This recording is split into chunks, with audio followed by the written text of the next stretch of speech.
Hello, good people of the internet, and welcome to Famipod, a podcast for family where we warn you about all of the fiendish temptations of the gaming industry trying to lure your family into committing dastardly crimes and/or playing Roblox. Today, our stories include Ubisoft confirms and reveals Black Flag Resynced, Shuhei Yoshida drops the deets on why he was fired from Sony, and Xbox walks it back on Call of Duty and Game Pass prices. I'm your host, back after a 3-week vacation, Mr. Ryan. I am Mr. Ryan Tierney, and I am joined by the all Swedish team this evening or morning. On one side, I got the beautiful Swedish baby boy Dennis. How you doing tonight, Dennis?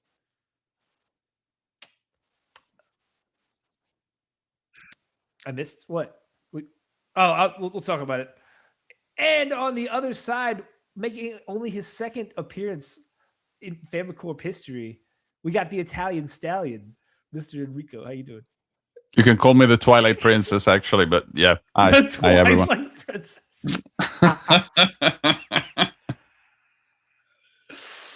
Oh, welcome. If you're new to the channel, you can catch us live every Wednesday. I sure did. If you're new to the channel, you can catch us live every Wednesday between 10 and 10:30 on twitch.tv/Curly Studios. There you go. There's his mention.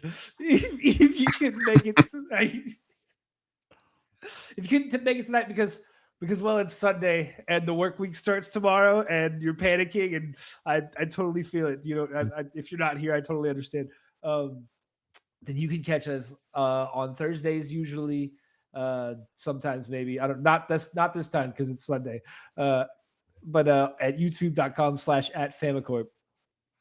And if you're still too busy because you're too busy playing Pragmata, Mouse PI for Hire replaced or gearing up for Saros, because my goodness, there are just way too many games to play right now, then you can catch us on the go on everybody's favorite podcast services like Spotify, Amazon, and Google Podcasts. But enough about the stuff you don't care about.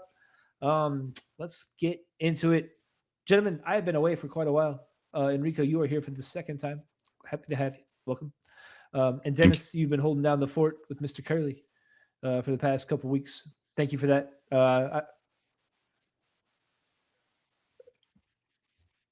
You're really focusing on Curly's absence. Anywho, oh no.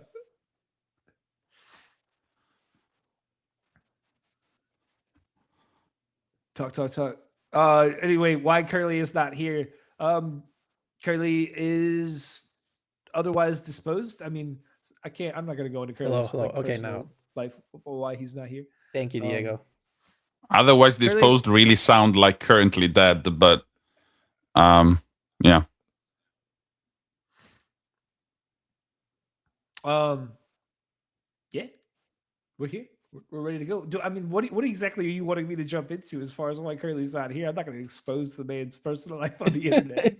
No, I don't know. He could not be here tonight. Yes, he was complicated, and he was bitten by 2 snakes. Yes, exactly. He was bitten by 2 snakes.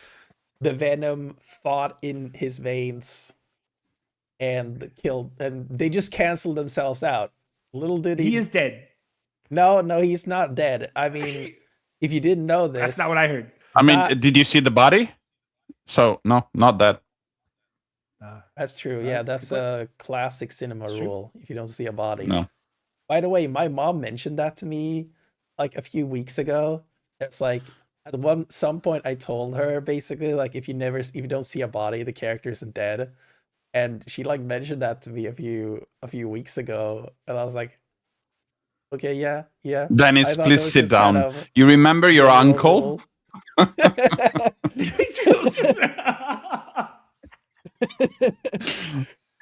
don't think he's dead, Dennis. I don't know. It's just a moment that where I thought about like how a lot of these kind of things that we kind of take for granted, for someone who's like more of like a casual viewer, like my mom, that was like I dropped a bomb. that kind of point.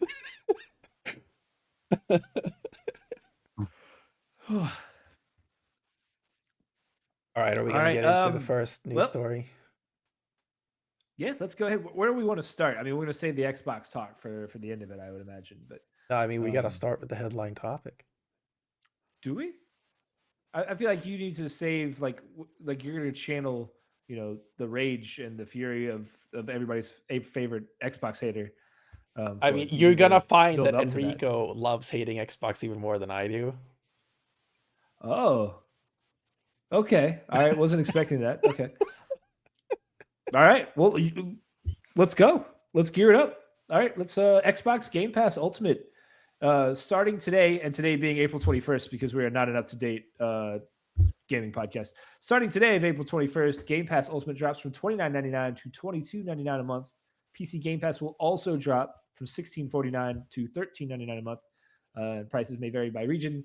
And beginning this year, future Call of Duty titles won't join Game Pass Ultimate or PC Game Pass at launch. New Call of Duty games will be added to Game Pass Ultimate and PC Game Pass during the following holiday season, about a year later, while existing Call of Duty titles already in the library will continue to be available. Xbox Game Pass Ultimate subscribers will continue to have access to hundreds of games on Xbox console and PC, including Call of Duty titles, in-game benefits, online console multiplayer, unlimited Xbox cloud gaming, and major day one releases. And yeah, that's it. That's the blurb from Microsoft. How do we feel about this? Is this a win? I feel like this is a win. I mean, this is a definite win.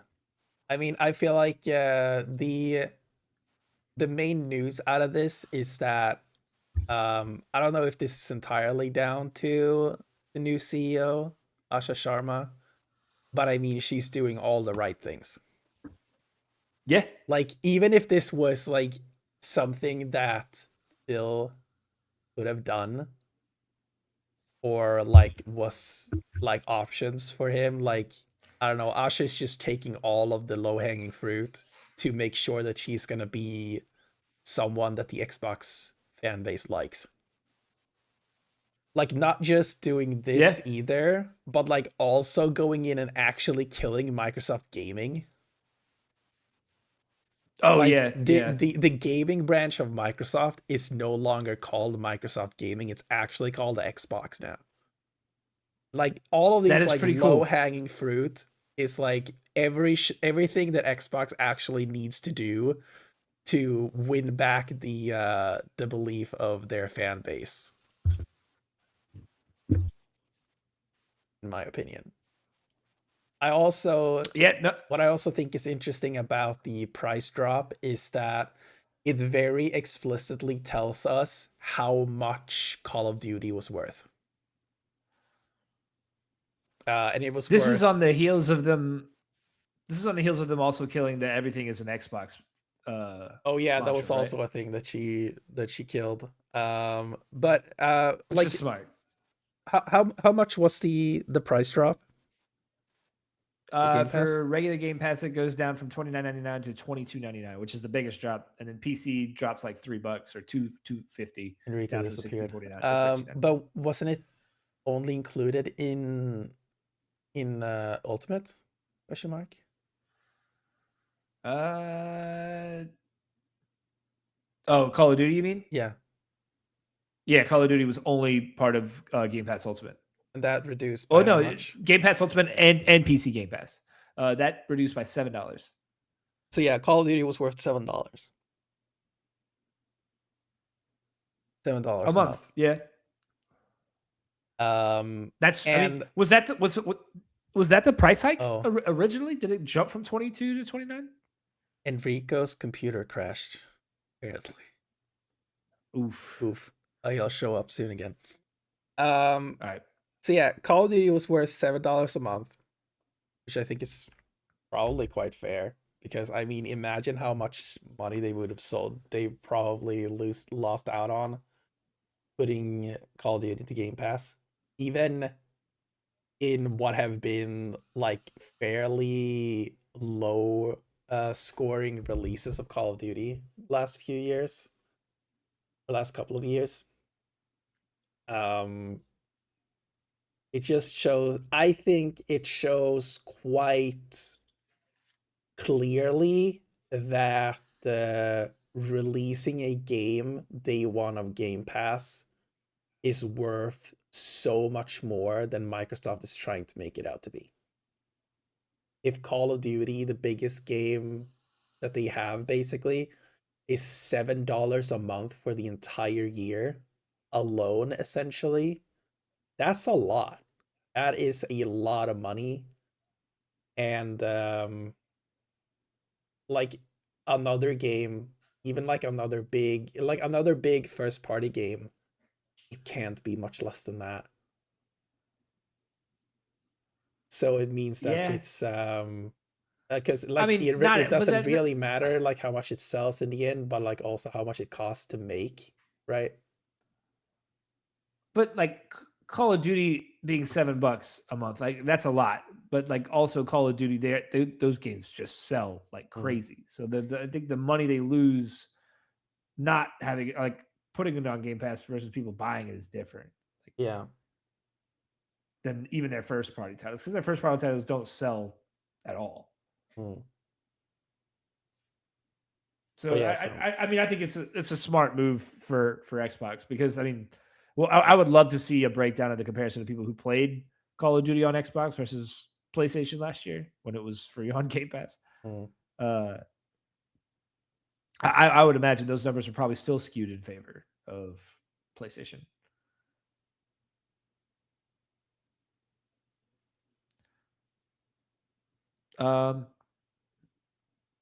Yeah, I mean, so in your opinion, Dennis, does so Game Pass had the mantra of being the best deal in gaming, right? For a long time. Does this move back to $22.99 a month? Is that still a thing, you think? I mean, it's returning. He's back. Hello, Enrico's back. It's possibly returning to that being the best deal in gaming, but I never really feel it like it was. Mainly because of the extremely weak output of Xbox during most of the time that Game Pass was a thing. I feel like most of that kind of best deal in gaming is like the premise of a first party putting all their games on a streaming service, and then kind of the spirit of that core thought is looking at more the output of Nintendo or PlayStation. Because like if PlayStation put all their games on PlayStation Plus Extra, that would be insane. Or probably maybe would have been like 5 years ago. Right now, I don't know. They've been really reducing their output in recent years. I guess my counter to that would be like PlayStation doesn't. And if you're talking about the best deal in gaming, it's like what else is deserving of that title? And if Game Pass is affordable, which $22.99 a month is definitely more affordable than 30, what else could possibly be the best deal in gaming if not for Game Pass? I think you could argue that PS Plus Extra is the better deal. Not necessarily, not. Oh, also, good thing to remember, you need Ultimate to get day one games now. Or did they change that? Because day one games is only on Ultimate, right? Right, but Ultimate is the $22.99 price. Yeah, but the equivalent is PS Plus Extra, which also doesn't include day one games. What's the price of PS Plus Extra? Enrico would know. Currently. Yeah, let me check just to be sure. But because I think then it comes down more to the back catalog of games. And I think the PS Plus Extra catalog is insanely better. I mean, you have basically all of PlayStation first party on there. I mean, that's based off of personal taste. Monthly plans is $14.99 for Extra. Okay. So I would say PS Plus Extra is the best deal. You're not getting day one first party titles on Extra though.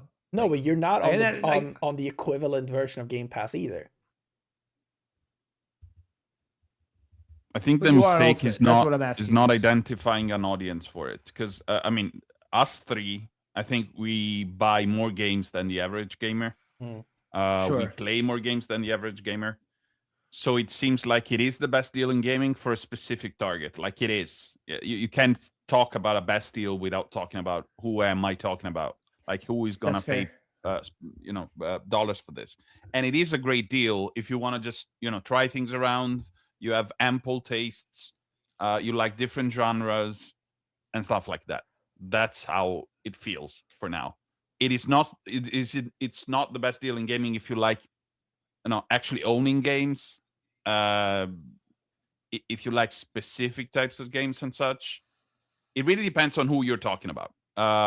Because I think there was a Christopher Dring post on X that says Mhm. that Game Pass makes sense just for a very thin sliver of players, like 14% or something, that are the ones that buy more than I think 5 games a year. So that makes economic sense for them to actually be subscribed all year to the ultimate kind of tier, right? Yeah. But Dennis, you were asking what would be the best deal in gaming, like the actual best deal in gaming if it was not Game Pass. And I think the real answer to that question is something that the Xbox, PlayStation, Nintendo are ever gonna say, which is buy physical games used. That's the actual greatest deal you could Yeah, it's That's probably you true. could have. Because we also tend to play. I mean, you because of the podcast, me for other reasons, but we tend to play stuff very close to their release date, and that is also not the behavior of a lot of players, right? Mm. Because you I mean, see it the in the actual keyword best search deal and in such. gaming is getting all your games for free by working at a game publication, right, Enrico? No, it's not actually for free, but I mean, it's Wait, my you don't get? time. But Oh yeah, right. Because you actually have to yeah, make a review out of it. time is a currency, Dennis.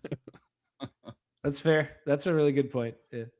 All right. So what are your base thoughts on this price drop, Enrico? I'm happy about it. I mean, anything that benefits in some way players is a good thing for me, especially a community so punished recently as the Xbox one for many Yeah, reasons. punished. I'm not sure about everything that might be in the pipeline for them. Like, I like the new logo, but it's just a new logo. Like, people calm down. It's just a new logo. And the price drop is Just liquid great. glass. Yeah, no, but it was not Apple inspired. Some people say. It's just copium, then. It's It just copium. copium. I mean, I'm happy about it. I'm happy they're taking back the this is an Xbox. I've never felt or identified as an Xbox, so I was happy about that. But the main thing that I'm worried slash excited about is how they will handle exclusives, because I think they found out that releasing them on PlayStation, because that's my platform of choice, has brought them a lot of money in some cases. Like, top tier is Forza Horizon, of course, but then I know other titles have kind of sold well, not incredibly well, but it's an influx of money that comes back without having to actually do anything, more or less. So I'm kind of interested in the way they will move forward with that, because I would like to have some Xbox games on, like, playable on PlayStation. Like, for example, I really enjoyed South of Midnight, which I played on PlayStation, not on Xbox when it launched. And I've Okay. seen a couple of communities being happy about its release on PlayStation, and the game getting a little bit of a new traction because of this release. So it works in their favor. The only people that are not happy about releasing exclusives on other consoles and on PlayStations is the Xbox community. Most of the Xbox community. And that's where the friction might be in the way Sharma is bringing things forward. But to conclude, I'm happy about the cap in price. I'm happy about deleting the "this is an Xbox" campaign. I'm happy that she says, yeah, we're trying to understand. We'll be data driven, right, in the way we'll do exclusives and such. I would just tell the Xbox community, like, this is clearly a toxic relationship. Just wait a little bit before fully committing again to whatever they're proposing. Like, give it time. Yeah, I'm interested about like all these changes happening on the tail end of Phil's departure from Xbox. Like, because the talks with when all this was going down was that this was not like Phil's doing, right? Like the Phil was a puppet for Microsoft making changes on a larger scale. Like, hey, we need money now. After the Activision acquisition, and then like raising the price of Game Pass, and all these like anything's an Xbox thing. Like, and now they're walking everything back from the past like year and a half or so, or 2 years. Are they like? Is this like kind of implicating that Phil was the head on most of these decisions? I think to some extent, yeah. Because I definitely was also under the impression that everything that was happening post acquisition Activision acquisition was like daddy Microsoft coming in and being like, yo, Yeah. we can't be giving you all a bunch of free money anymore. You gotta actually pay up. But now if it could be that in the like in the leadership change, maybe Microsoft were like, okay, you're gonna have more freedom than they did, because we're Maybe. doing this change for a reason, right? So they probably maybe realized that things weren't working properly and they wanted a reset, and they kept Matt Booty for some reason. Yeah. But yeah, also the This Is an Xbox campaign was apparently Sarah Bond's idea, which is probably why she's gone as well. Yeah. Because that was like, I mean, it you can't emphasize enough how disastrous that campaign was. Yeah. Like nobody thought that was a good idea. It worked, but as a meme, like not in the way they wanted it. Yeah. No. The idea in theory of what they wanted to work was cool, but like I don't know, the execution just seemed poor, and like it almost begs the question. I wonder if like if what we're talking about, you know, if these decisions being daddy Xbox or whatever, like coming is like, hey, we got to do this, this, and this, and then seeing the public blowback of all of those decisions and being like, oh well, we'll just scapegoat Sarah Bond and Phil Spencer, and we'll put a new person in charge and be like, hey, y'all were so right. We're gonna let them do this, this, and this. There's one thing that I make everyone notice about Asha Sharma, because everybody's focusing on her couple of years as president of AI, something like Microsoft AI, right? And I don't think that's the thing we should be focusing about. But the job, I don't think it probably was the job right before that. She joined Instacart as COO in 2021. And Instacart, before she joined, was like a flaming turd in a way. Like there was very bad public perception. It was called like one of the main anshitification kind of brands and stuff like that. She joined, and in 2 years, she made Instacart worth something like 19 million as an IPO, like as a public offerings and such. So she did a great work, like amazing work, bringing a brand that was basically dead to a public offering of 19 million in 2 years, which is a lot. Like usually you take a lot more time to do a lot less. So she is able to do great things. The fear I think we should have is, when does Satya Nadella come in and start saying to her the same things that he said to Phil and whoever beside Phil? Like, when do we get back to, yeah, we're gonna get to 100 million subscribers kind of tier of bullshit that they will be requiring from her and stuff like that? Because now she has free reigns. She's very active in the socials. She's very proactive. She seems to be understanding how to get back a little bit of that Xbox community, but we're still in the honeymoon phase, in a way. Yeah. I'm curious to see how far they take this if they do walk back day one games on Game Pass, or if they do pull back on exclusivity. Like you touched on that, Enrico. Was like, I mean, their games perform really good on PS5. Like Forza Horizon 5, Outer Worlds 2, Age of Mythology Retold, and that Starfield just 140,000 in its first week. Like estimated $7.7 million on PS5 alone. I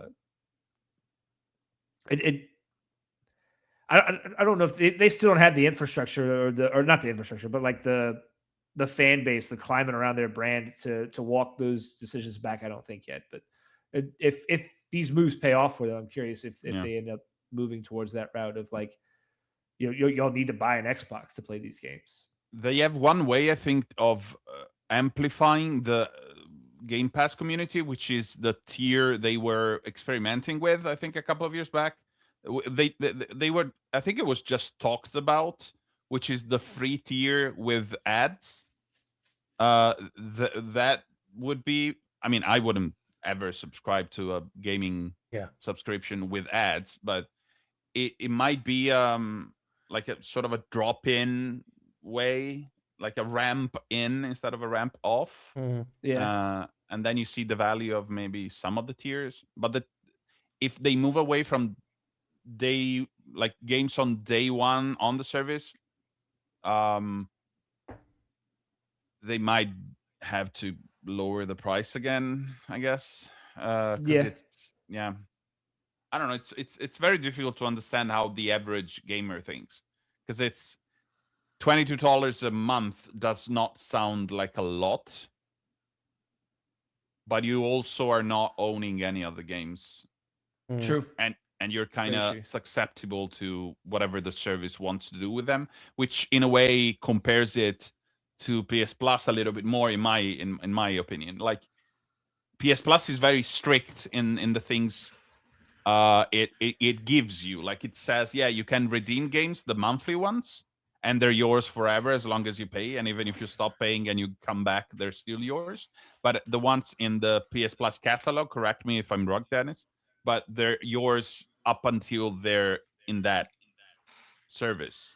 Like, once they're moved away from the service, they're not yours anymore. So exactly. It's very clear that it's kind of a timed sort of ownership in a way that Game Pass is not. And like, if you ask me, in a way. I definitely agree. I think one thing that is quite interesting with the whole situation with Asha Sharma is that, as I said before, she's doing like a lot of the low-hanging fruit stuff, like bring back the green Xbox logo, like dropping the price on Game Pass, like releasing an internal memo to the press. Yes, like the old times. like Microsoft removing Microsoft Gaming. Like, all these things are like fairly low hanging fruit. And if you actually look at what is the direction, what is her direction of Xbox compared to Phil Spencer / Sarah Bond's vision of Xbox, it's the same. Play Xbox anywhere. We're gonna do cloud and AI, and none of it's changed. But the thing is that that was never a bad idea. It's just that Phil and Sarah were absolutely horrendous in selling that idea to its customer base. And Asha is doing everything possible to dress up that idea in a way better way, by giving them the green Xbox logo they want, by removing Microsoft Gaming and bringing back the Xbox branding for the actual corporate entity. And all of this stuff is like things that they could have 100% done under Phil and Sarah, but they just elected to never do for And I don't know, whatever reason.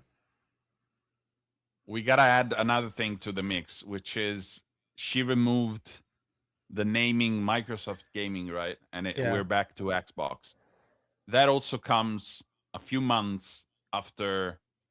I think there was a Verge report or a Bloomberg report that the Windows user base is not only stagnating, but it's shrinking because of Windows 11, because of Windows shit and whatever. Like Microsoft is losing Yeah. popularity in a way. Yeah. So yeah, I mean that's a factor as well in Yeah, moving I away mean, from. For sure. exactly. Like I think I was listening to Linus of Linus Tech Tips fame, and they've been very high on Linux recently, and there's in the Linux community there is this nebulous idea of the year of the Linux desktop, the year when Linux will be viable as a desktop operating system. And I think one thing that he said that I think makes a lot of sense is that 2026, while not the year of the Linux desktop, that the rise of Linux alongside the just complete like punch in the face that is the MacBook Neo means that 2026 is the year of Microsoft humiliation. Yeah. Or the year of the Windows humiliation.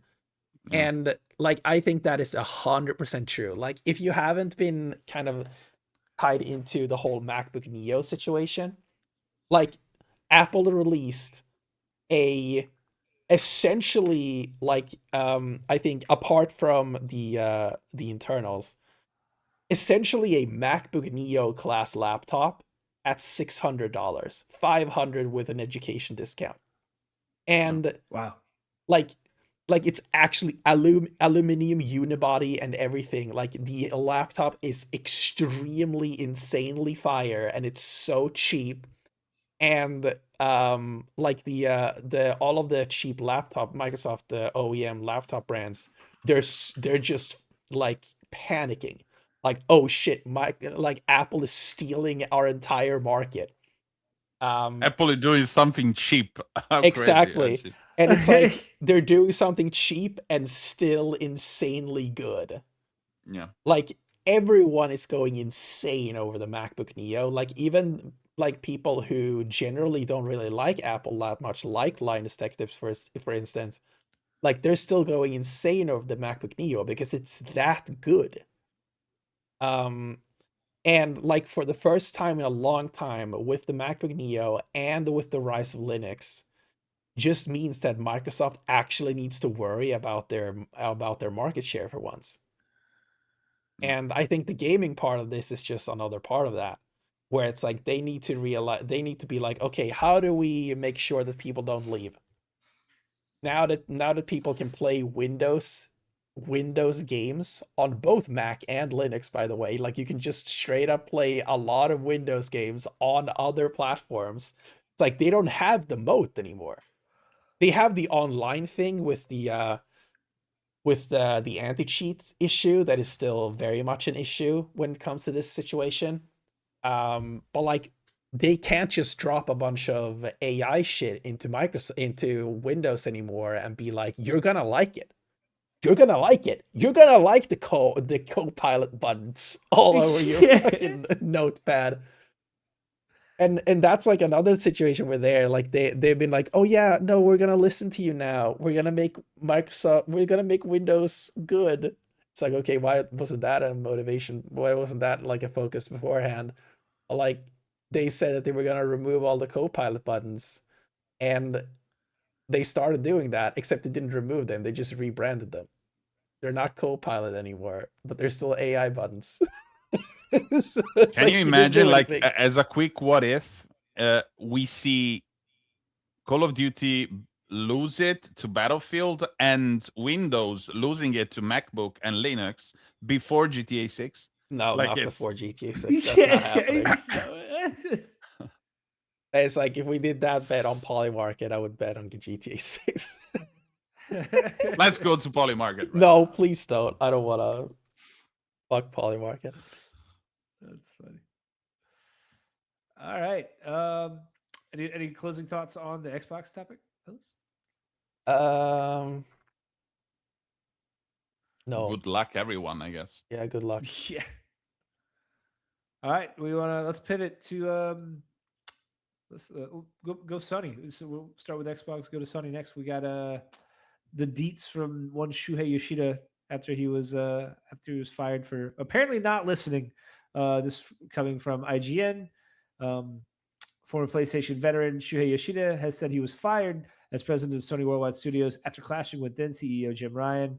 Yoshida departed his top job overseeing PlayStation's internal teams such as Naughty Dog, Sony Santa Monica, Sucker Punch Productions, Guerrilla Games, and Insomniac back in 2019 when it was announced that he was stepping down to head a new PlayStation-backed indie developer initiative. In the year since, Yoshida has claimed that he was asked by Ryan to do the indie job or leave the company, something he eventually did do, though not until 2025. Yoshida has revealed more about what led to that job change, effectively a demotion, which he has blamed on having disagreed with Ryan over some ridiculous things. Let's see. Ghost of Tsushima was one of the... Yeah. In 2019, after 11 years leading the first-party development, I was fired from the role. Yoshida continued. Jim Ryan wanted to remove me from his first party because I didn't listen to him. He asked to do some ridiculous things, and I said no. Unfortunately, Yoshida did not elaborate further on what these ridiculous things were that Ryan had asked him to do. IGN has contacted Sony for more information. Yeah, this is like just basically saying what we already knew. Like, I think it's pretty obvious that you can see very clearly on Sony's first party output that the reason why they haven't been releasing a bunch of stuff recently is because they fired him. It's just that clearly. Like the reason why that, like, for example, like at the beginning of the PS5 launch, when you still had a few pretty good exclusives like Returnal, like Ratchet and Clank, like Spider-Man, and stuff like that. Like those were all greenlit under him. And then when those kind of went away, that's when we started getting a whole bunch of nothing, a whole bunch of live service games canceled, and all that. Like, so that is what Jim Ryan asked him to do. What he asked him to do was don't do a bunch of single player games. Do the live service. We gotta get the ongoing revenue. So you think the ridiculous stuff that Yoshida's talking about here is the live service push? I think the ridiculous stuff he's mentioning is the focus on live service, is acquiring all those studios that they did at the time with I mean, especially like Firewalk and Haven, um the entire Concord situation, um all of that. Like that is everything that probably the ridiculous things that he's referring to that he did, that he was like, no, we're not. Also the Bungie acquisition, which has been a complete disaster. Yeah. Now Marathon is fairly decently popular, so maybe that's turning around. But yeah, it's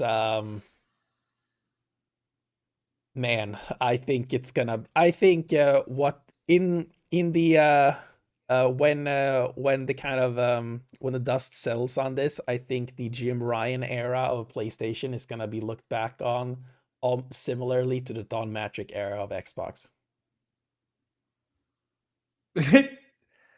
Interesting. I mean, The difference there when is did that the Jim Ryan PS5 start? was a huge success. Well, riding off the coattails of the PS4, but like, when did the Jim Ryan era start? When did he? I think it was like 20. Uh, What was it, around like checking. 2017, 2018, something like that? Before him was Okay, so- Sean Layden, I believe.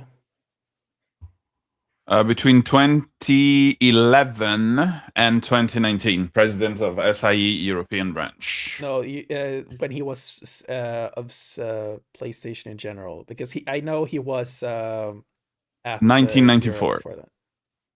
No, bro, the time that he was CEO of PlayStation. I mean, it says here he was president of SIE between 2011 yeah. and 2019, so I guess it's in that, right?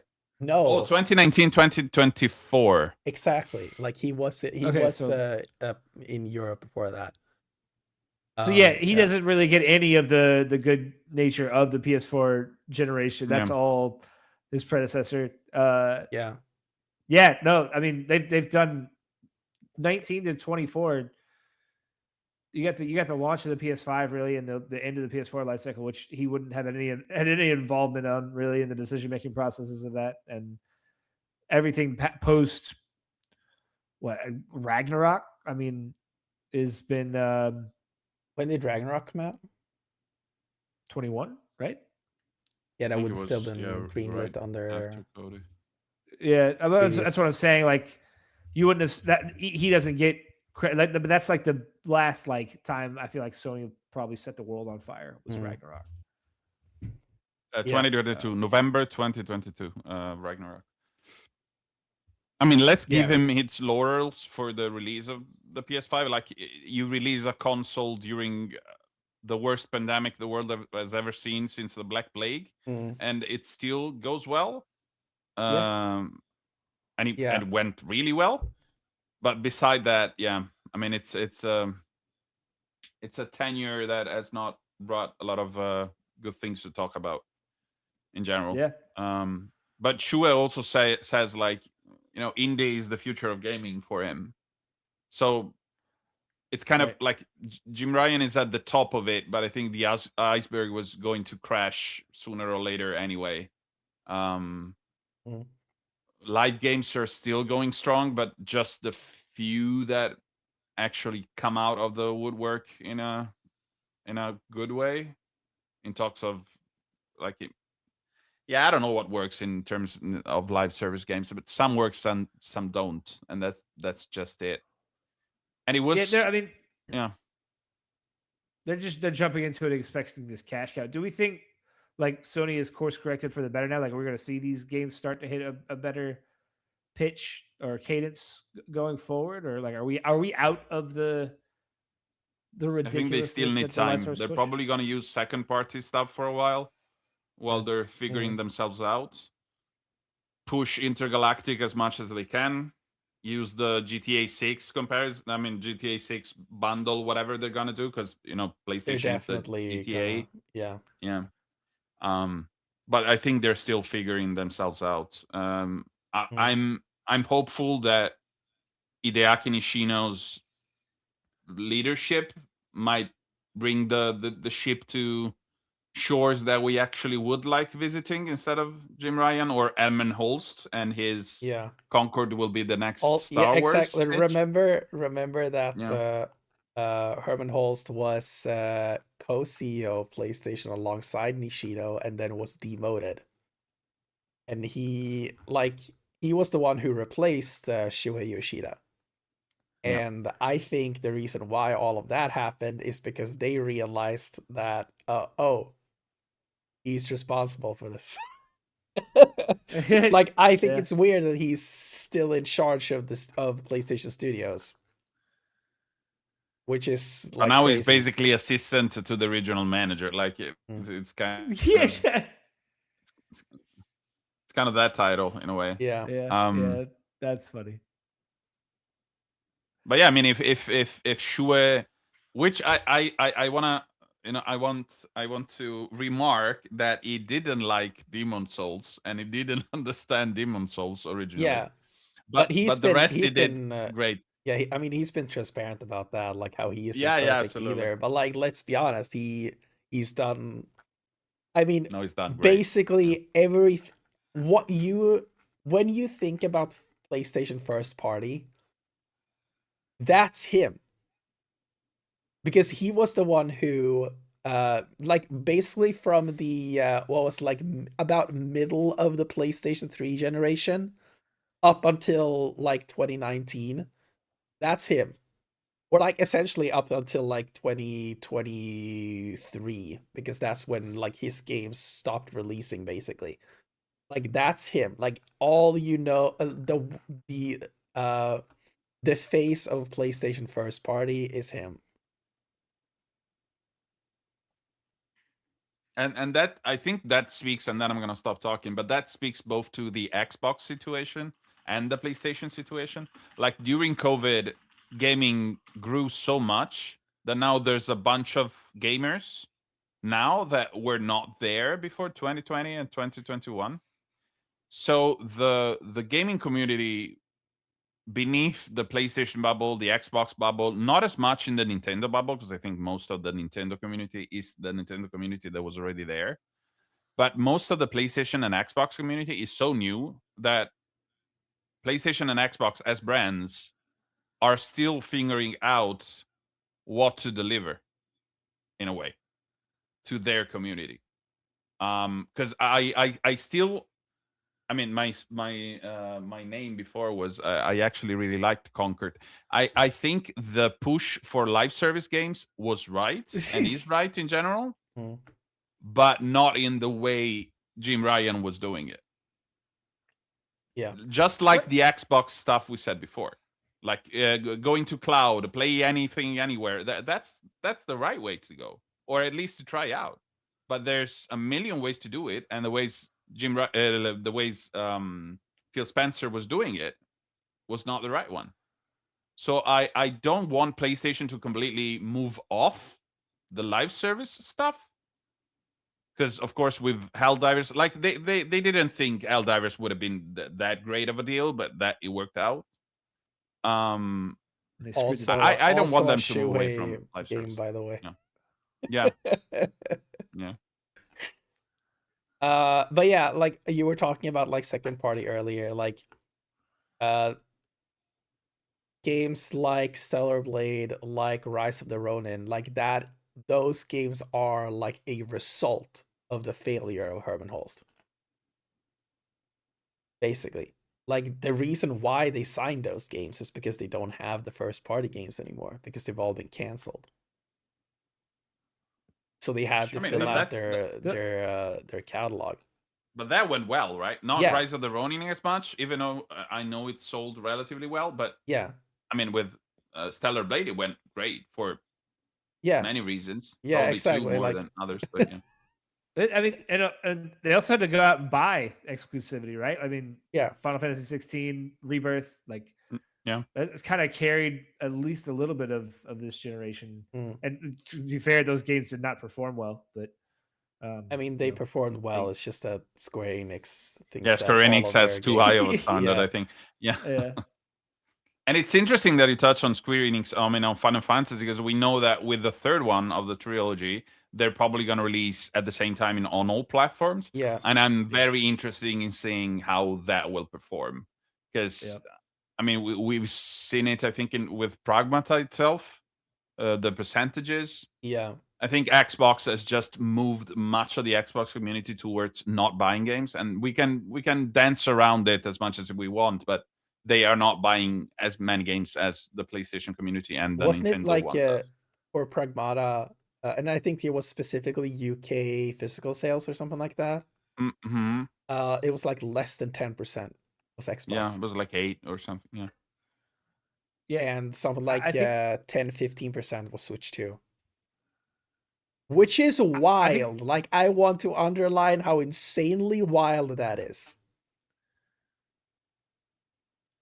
Go, Ryan. I mean, they're keeping up to the point where they can actually do that, right? Like Switch 2, like that was kind of like the point I was going to make is with part 3 of Rebirth or the remake trilogy is how does Rebirth perform on the Switch 2? Because remake came out, apparently performs really well, right? Like it runs pretty good.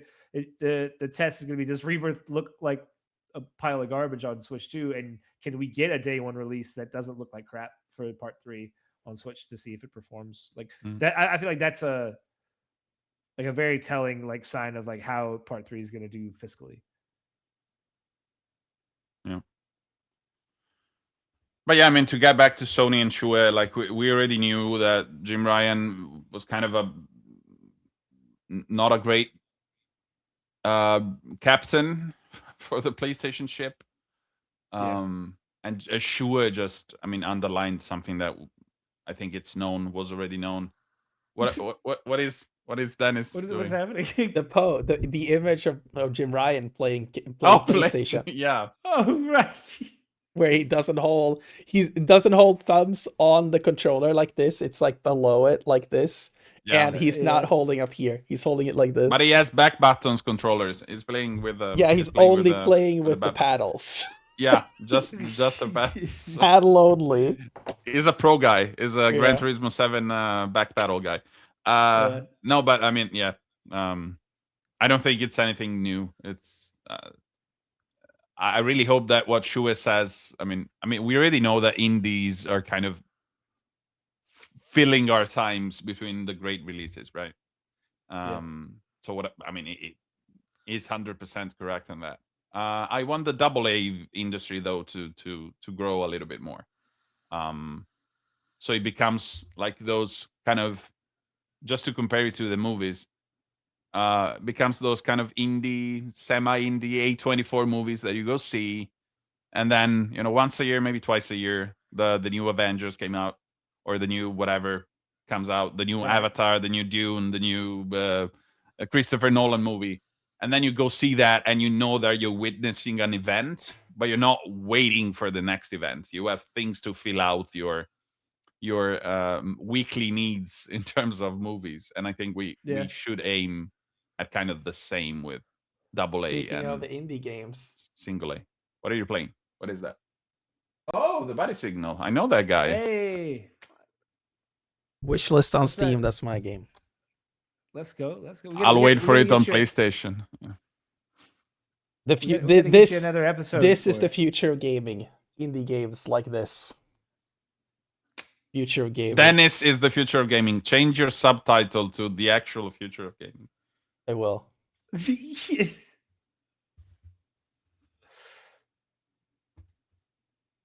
All right. Dennis, you want to go Assassin's Creed next, or we want to hop on to tell us about Twilight Princess?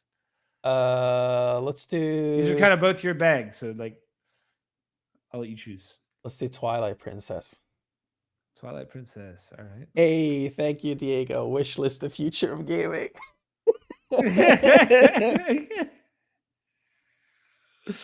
Fountain always coming in clutch. All right. Dennis, I'm gonna let you go ahead and intro this one. Tell us about Twilight Princess. Why you're so excited. So Allegedly. I've talked about on the show before the brave new world of fan-made PC ports. Which, I mean, they're fucking fantastic. I mean, it really all started with the decompilation of Super Mario 64, like over 5 years ago at this point. And that led to like a PC port of Ocarina of Time, Majora's Mask, Banjo-Kazooie, Star Fox, Sonic Unleashed of all games. And the Jack trilogy. And now there is a PC port coming, or two different PC ports coming of The Legend of Zelda Twilight Princess, which I am incredibly excited for, because Twilight Princess only runs at 30 FPS, even on the Wii U version. And like here, you're gonna be able to get like full-on fucking 120 FPS Twilight Princess. Let's go. And so there are two, as I said, there are two different Twilight Princess ports. One of them is called Twilight Princess Courage Reborn, and the other is called Dusk, a Twilight Princess PC port. So it seems like the difference here is that Courage Reborn is kind of positioned more as like a what would happen if Nintendo actually released a PC port, and Dusk seems to be more speedrunning focused, which is strange because unofficial ports are not speedrunning legal. So I don't really know why. I guess maybe Dusk is supposed to be like a training situation where you can like train yourself on speedrunning tech and stuff, and then you actually run it on the GameCube version, or I don't know. But I'm more excited for Courage Reborn. It's gonna be a lot of fun with, you know, high resolutions, mods, and especially the high frame rate, dude. I'm gonna play this immediately with the high frame rate mod. Do these have dates? No, they both of them are supposed to come out soon in beta. Okay. Okay. That's as much as we know. How? So Nintendo historically very itchy trigger finger on, you know, cutting these things like before they even see the light of the day. Why is this so like open out in the open? Like, The reason why they can't do anything against these PC ports is because they're all reverse engineered, which means that none of the original code, none of the original property of the game is still intact. This is entirely rebuilt from the ground up. And like how basically like how you get all of the assets, the like the textures, the models, all this stuff, is that you provide your own copy of the game, and it extracts all of the data from it and puts it into the port. Basically every single one of these ports includes like a compiler that compiles the game on your system, and then you run it. okay. So I Yeah. imagine this is free. Like they can't sell this, right? Yeah, no, they can't sell any of these, and most of them, I think all of them are open source as well, because you really gotta be able to prove that none of the original code is in the game or is in there, because then Nintendo or whoever owns the original game actually has grounds for it. Like, and I've seen a lot of, I mean, every time these kind of PC ports show up in conversation, Nintendo fans are like, well, the Nintendo ninjas are gonna come in, and it's like, no, they aren't, because they still exist. These like the Mario 64 port has existed for years. That's a good point. And then some people bring up how they did take down, they quote unquote did take down the Mario 64 port, which they didn't. It was just that people compiled it and released the compiled version, which did include, of course, the data from the N64 ROM. But that you can't do that because Nintendo owns that data. So that's why you have to compile it on your own system with your own ROM. So yeah, I think this is gonna be awesome. I mean, I'm a huge fan of Twilight Princess. It was the first Zelda game I played because I came to Zelda quite late. So I'm really excited to play this. That very nice, very nice. Enrico, how you feel about it? The more I hear Dennis talk about mods and ports, the more I appreciate how easy it is to play on console.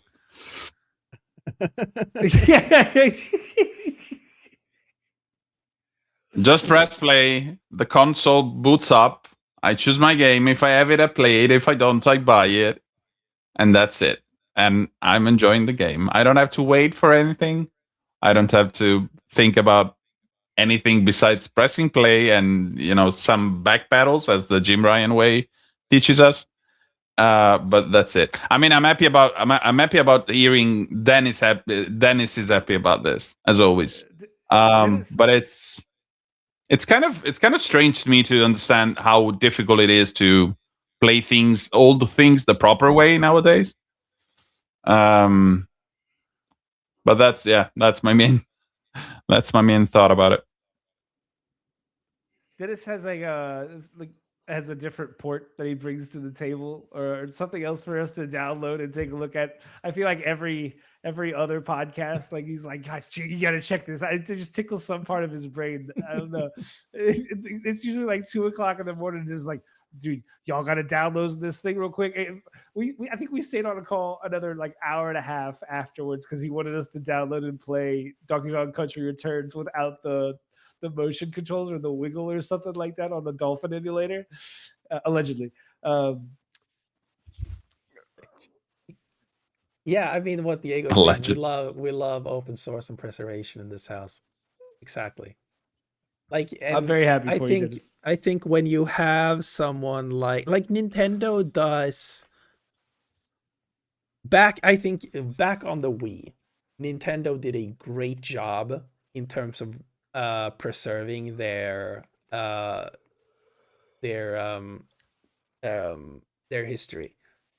I think the entire space has grown a lot since the Wii, both in terms of emulation and now with these PC ports. That I think, and it's like it's time to kind of get with the times. I think, and it's not just Nintendo as well. Like, I mean, I think at the Switch Online thing on Nintendo is at least good. But the PlayStation 1 and PlayStation 2 and PSP ports of games on that Sony is supplying on PS5, like those are just bad. They're just like the most baseline shit that you could get, and it's so disappointing. Like, you don't have to look far in these kind of emulation and PC port communities to find just so much better ways to play these games. And yeah, like what you're bringing up, Enrico, with like the plug and play, like that's totally valid. Like all like many of these projects, like for example, Courage Reborn. Yes, you have to go through the process of actually compiling the game on your system, but ever since Mario 64, which was a really tedious process to actually compile, like for example, like I helped last week when Curly played the Banjo Kazooie port on stream. It's literally just you download it, you acquire your Banjo Kazooie ROM, you start up the Banjo Kazooie PC port, you select your ROM, and you're done. And then all of the settings and everything are navigatable with controller and all of that. And that's kind of what this Courage Reborn port is doing as well. Like, one of the awesome things I think about that is in the entire all of the PC settings, like all of the kind of configurable settings, they're in the native menu of Twilight Princess, in the native settings menu. So like you just like, and I assume they're gonna have a very seamless compiler for this one as well, but you just compile it, you start it up, and then you're in the game, and you can just configure everything there like any other PC version of a game, and then you just play. And that is, what we're all going towards. This simplicity, like you just have to get the game on the system and then press play. And like what we're seeing now with SteamOS, this whole idea of having a Windows or a full-on PC handheld, and when you start it up, it looks like this. It's just a console screen, and you just go through it and pick the game and press play. Like, this is what we're going towards. And what's so great about things like the Steam Deck is that I can add these PC ports on here and play them just like a console game.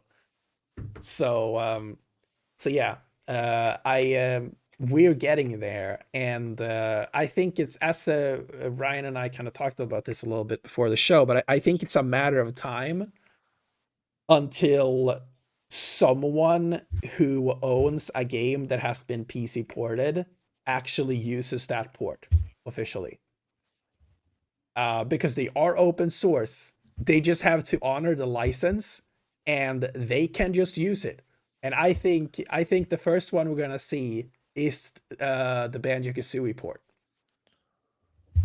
I think Microsoft is not above using an open source version of their own game to release They're just they're vibing on such goodwill right now, man. Like they feel such a yeah, I walk mean back, I feel like. that would be goodwill. Like them basically like going in like, hey, You got- here's a port of Banjo-Kazooie, and You gotta all they have approach to the guy do who is did it though. Like yeah, if of they course. just rip the guy off, yeah. Like course, it I sounded like mean- what you were saying is just like, hey, this is open source. We'll just do whatever we want with it. Like No, I mean what they would I mean- do probably is be like, hi Rare, go to this guy and work with them on making an official Xbox version of this. yeah. It's not a prompt to go off topic, but I'm heavily curious as to how Steam Machine will eventually push this or implement this in a couch experience kind of way, which is what is pulling me away from playing video games on PC right now. Like I'm at the desk 8 hours a day, 9 hours a day for my own stuff. I'm not gonna stay in the like in front of a desk, in front of a monitor for more hours just because I want to play stuff. And that's what pushes me towards the couch. And Steam Machine is a bridge. I mean, in my mind at least, Steam Machine is a bridge between that and the PC-like, Steam Deck-like kind of experience. Yeah. And if Steam Machine and mods and ports and stuff work together well, that would be my way in actually. That I mean they 100% will. I mean the only like not console friendly part of it is you're gonna have to go into desktop mode to install the game. But that's like a one-time thing, and then you can just launch it in gaming mode and all that. So like I mean the Steam Machine will work the same as the Steam Deck, just on a TV. So yeah, so you just go into desktop mode, you configure these ports, you configure the emulators or whatever, and then you just launch the games from the Steam interface with a controller, and you never have to like if you have a situation where you've set everything up in the beginning, you could theoretically be in a situation where you never have to touch the desktop mode again. Of course, there will probably be something that you wanna at some point, maybe a thing you wanna change or a thing you wanna add or whatever, but as long as you're just playing the game, you never have to go into the desktop mode. Nice. So I think that's pretty cool. So basically, like and that's like, you know, levels of configuration that you don't have access to on a console. And if you did have access to it on a console, you would probably also have to use a mouse and keyboard to do so. So yeah, I think it's valid. But yeah, I love this new direction that the gaming is going in, because my biggest issue ever since I started doing PC gaming has been the PC ass nature of it. That's why I was so intrigued by the Steam Deck. Like literally the when I first heard about the Steam Deck, it's like, I don't know, what is this? And it's like the moment I heard like, oh, the Steam Deck is actually an insane emulation powerhouse. It's like you just have to set up all these things and the games show up in the Steam interface. And I was like, hold on. Like it's not just You had Steam. my interest. It's Now not you have just- my curiosity. It's not just Steam games. Like I can add whatever I want and make it my own thing. It's like, that's awesome. And that's when I literally like ordered a Steam Deck like within a week from that point. So yeah, I think that's awesome. And Microsoft is clearly going in this direction as well with the next generation of Xbox. I don't think they're gonna do it as well because Valve actually thinks about the user experience, unlike Microsoft. Yeah. But you know what else is awesome? Hmm? Sailing the high seas as an assassin pirate, right? Oh yeah. That's a fantastic segue. Thank you so much. Let's jump to it. I love it. I can't. So April 23rd was when this was revealed, right? They sent out something Yeah. on April 21st to join them for the reveal for Assassin's Creed Black Flag Resynced. By they, I mean Ubisoft. And we got our first look at a trailer. It's available July 9th on PS5, Xbox Series X and S, PC, Ubisoft Store, Steam, and Xbox or Epic Game Store, where no one will play it. Uh, Gentlemen, are we excited? I watched this. I watched the pretty hype. reveal. I watched the reveal live. I was completely floored by the lengths that they've taken this this thing. Like, I thought this was gonna be like a kind of like I mean, we heard the rumors that it was a remake, but also like there's been a lot of you know, the term remake and remaster, they're used interchangeably quite Yeah, a lot. So the line's so I thin. did never knew like what this was gonna be. And this is just like a genuine remake. They remade Black Flag from the ground up in the latest version of the Anvil engine. Like, this is the Assassin's Creed Shadows engine where they just rebuilt the whole fucking game.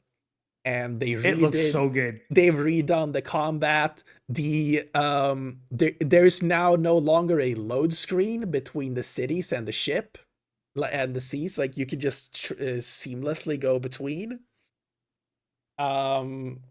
They've added new content in it, which, I mean, like Paul Fu, the director of the remake, at one point during the stream was like, and of course, as with any remake, we've added more content. It's like, that's not a No, they don't. that's not a given, but thank you. It looks fantastic. So Ubisoft.com's got that, and I'm sure they did it in the presentation on the 23rd, like that thing where they show you the original game and then it does the wipe and it shows you the new version of the game. And usually it's like, yeah, I see a little bit of a difference there. Like I see where you're going. And they do the wipe this time. It's just like, I'm floored, like how good this game looks. Like, so backstory, Black Flag was my first game that I got for the PS4. It was either Black Flag or Knack. And for whatever reason, I couldn't do it. And I didn't play as much of Black Flag as I wanted to, but I absolutely loved the little bit of time that I got with. I'm actually super excited. That we're getting it at all because it wasn't didn't we get reports earlier this year that this was getting delayed? Not sure. I haven't followed it I'm not sure about really it. closely. I'm kind of I left Assassin's Creed for a long time. It was with like Mirage and Shadows that took me back. So okay, because you're not a fan of the more RPG. yeah, I mean, I gave one look at the Origins, was like, where are the buildings? Where's the Twilight Princess? Why aren't there any buildings in my Assassin's Creed game? Why are there deserts and horses and a bird? And then I was like, yeah, no, I'm not doing this. And you didn't play Odyssey? Says, I did not play Origins, Odyssey, or Valhalla. I've played. I think I've touched on it pretty much all of them except for Origins, and then I haven't played Mirage or Shadows. And I said when they announced Shadows, like, this is the one that gets me back because I missed the last couple before. They had the other one, Rogue, I think was after Odyssey, No, or Rogue around the same was, time as Odyssey. No, Rogue was after next to Unity. 3. Was it? Okay. Rogue was when they released Assassin's Creed Unity on PS4 and Xbox One, they released Rogue on PS3 and Xbox 360. Oh, I was completely off then. Okay. Okay. So I've missed a few. But this used to be like my franchise. I used to love Assassin's Creed all the way up till Origins was announced, really. Same. So Like I played 1, 2, Brotherhood, Revelations 3. I played the Vita game, also the PSP game. I played Black Flag. I played Unity. I played Syndicate, and then I saw Origins. Like hell, nah, bro. I ain't playing that. Like I'm out. Yeah. What do you think? Is this day one for you, Dennis? 100%. Okay. I've considered playing Black Flag again. And I have at multiple points tried to play Assassin's Creed Rogue, which is similar to Black Flag, but I don't know. I think once you've played Unity, it's hard to go back because they improved the parkour so heavily in Unity. And of course the later Assassin's Creed games build on it even more. So yeah, it's hard to go back. So I'm excited to play Black Flag with the improved parkour system and all this stuff. I'm also hoping that they have all of the ray tracing features from Shadows in this. That would look fantastic.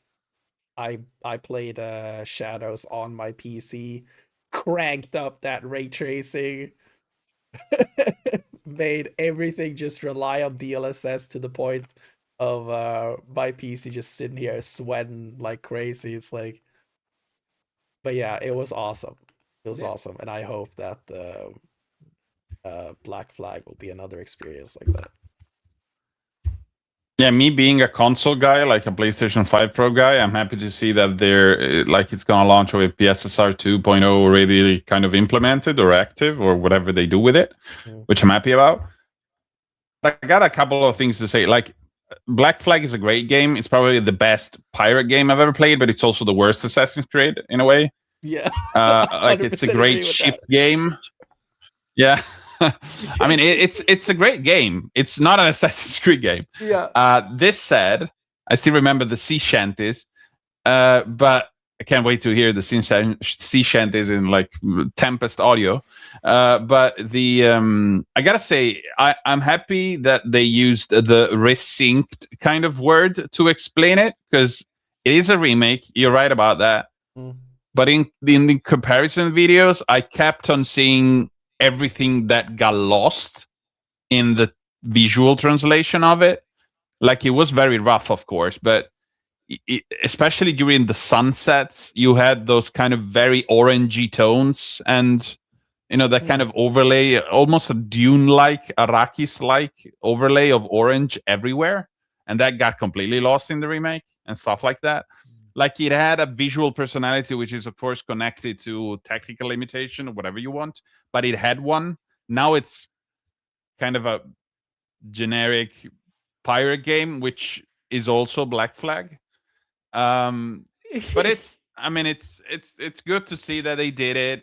It's a great game once again, like probably the best sailing experience I've had, except Sea of Thieves. That offers a great kind of sea adventure as well. The reason why I was excited for Sea of Thieves was to rebuild the magic of Black Flag, and I just don't really feel like it. As many of us.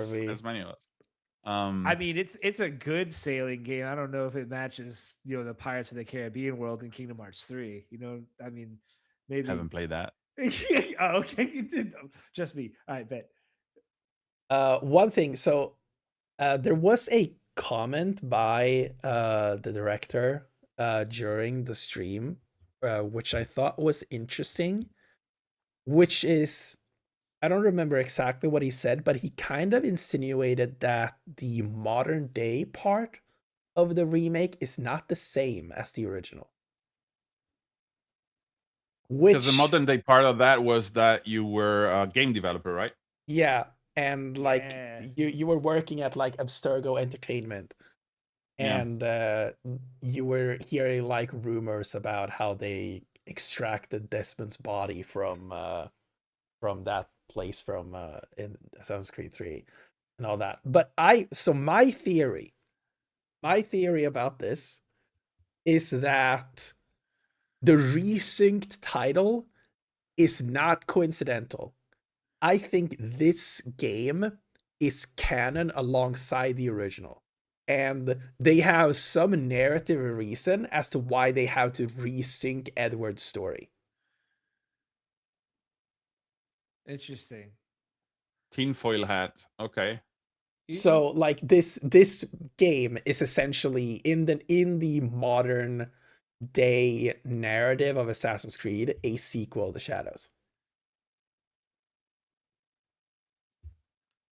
The Is one my point theory. against it would be that they like. So, are you saying that the assassin part would change, but the modern day part of it would stay the same, or the other way around? No, the other way around. So the story of Edward Kenway and all that's the same, except for the things they've added, of course. But the modern day part will be entirely different. Is my theory. Okay. Interesting. That'd be pretty Which easy is kind to of do, a right? midway of them saying, "Yeah, we're not gonna do present day stuff anymore." In the I recent think it's ones, gonna be there. It's probably gonna be like the modern day stuff in Assassin's Creed Shadows was really bad because they really like didn't try. It kind of always is. The modern day stuff is always a miss for me. I kind of like it in the I loved it Ezio's, in the original I mean, it days. was It was fun in the original thing, like that kind of finality that the 2012 whatever date you were waiting for Mm. would be. But then, yeah, it just became. What did And they introduce a I character that never dies or something? I think. I don't remember. Like there's an eternal guy, and you find about it on in Black Flag, I think. The CEO maybe is one of those guys that never dies, or that I whose don't remember. conscience I is don't remember like always anything about the modern day story of Assassin's Creed. But I loved it back in the day of like I mean, I played Assassin's the first one like I think after 2 came out, but I played the one first and like all this mystery of like when you come back and like the weird shit and then you get the eagle vision and you see all the scribblings on the wall and all that and that like literally like holy shit, dude. That was so cool. And then all the stuff with it is in the Assassin's Creed 2 trilogy. And then with 3 and like actually playing as Desmond in like modern day New York and stuff like that. So cool. I wish they'd done more with that. Um and then I did still like the modern day stuff in Black Flag. Um Not as much of course, but it was still interesting. And then kind of fell off a little bit there. I don't even remember what the modern day stuff in Unity is. Um, I kind of like remember a little bit of Syndicate, but like, yeah, in Shadows, it was just like you just kind of walk into like this animus space, and then some characters talk at you for like 5 minutes, and then you leave and you go back to the game. So it's like, and it's completely incoherent. Like I don't know what the fuck they were talking about. And it's like I did not really like that because I actually want them to try with the modern day stuff because I do like that. And it's like the weird thing is like those characters from the Desmond games, what are they called, Sean and Rebecca, like those are still there. They're still in the background. It's just that you never you never see them as main characters anymore. Uh because all of the modern day stories are from Abstergo's perspective. You're just like an employee at Abstergo, and they just never take it to any place that's interesting.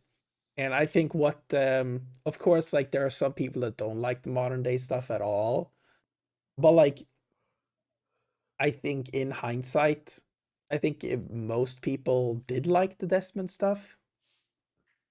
Um, and I think them not trying anymore very much is just kind of making it worse. But we'll see what they do in this one. Again, my Yeah. theory is that this is going to be a new modern day story, and it's going to be like a meta thing about how they actually need to remake it, resync it, whatever that is. And I think that's a really, if they do that, it's a really interesting take on it, instead of just replacing the original in lately, you know. Because another thing that they did say, and the director noted during the reveal as well, is that the original will still be available. They're not removing it. And again, like, if I'm right, then it just makes a lot of sense why they're not removing it, because the original is still canon. Yeah, interesting. I've never really cared enough about the real world stuff for it to for that to matter like too much. Like I said, the Desmond stuff was kind of cool. The only time I ever really popped off for it was the Who is Desmond moment at the end of Oh, dude. 2. Oh, that's good, really, that was really cool, dude. Like the moment when she just looks at the camera and talks to Yeah. dude.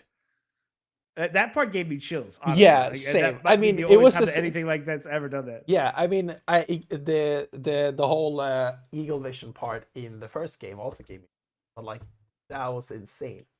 The whole where she fucking just start, and it feels like she's talking to you, because I mean, you are Desmond for all intents and purposes in that game.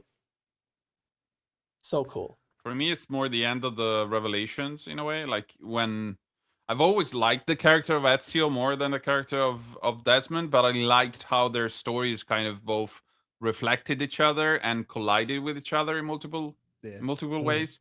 And the fact that, I mean, I think it still brings chills to me, like when Ezio says, I think it was at the end of Revelations or something, that he feels like he's only a conduit for a message that eludes his understanding, and he feels like a moth to a distant moon. Like, that whole thing brought chills to me. Like, I've played this game for so long. This is my character. This is my alter ego, and we're both kind of just messengers in a way of the bigger thing, which is Desmond and 2012 and the end of the world and whatever that was. Like, I think the modern day stuff worked with Desmond because it worked in unison with the Ezio stuff, and the Ezio story was so strong that they brought strength to each other in a way that no other game did since then. Because they just gave you more and more stuff to do in the Animus world, and less stuff to be interested about in the actual real world. That's also a thing, by the way. I mean, they have never. I mean, everyone still loves the Ezio trilogy, and I think it's because we spent 3 games with him. Yeah. Right. And they have just never done that since. And that feels like a Ubisoft thing in general, where they just kind of want to soft reboot every time with a new character. And I don't know, man. I just want trilogies to come back. I miss trilogies. I do like that they're able to get to more settings, more places in history, because that's the big draw for Assassin's Creed with me, is seeing the cool set pieces from historical places or like different parts of the world, and getting to experience that kind of thing secondhand. So I guess from that perspective, I can see why you don't do a trilogy with the same character, but the Ezio trilogy is still like the high point of the series for me. So I agree with you there. But like, they could do that through like through the modern day.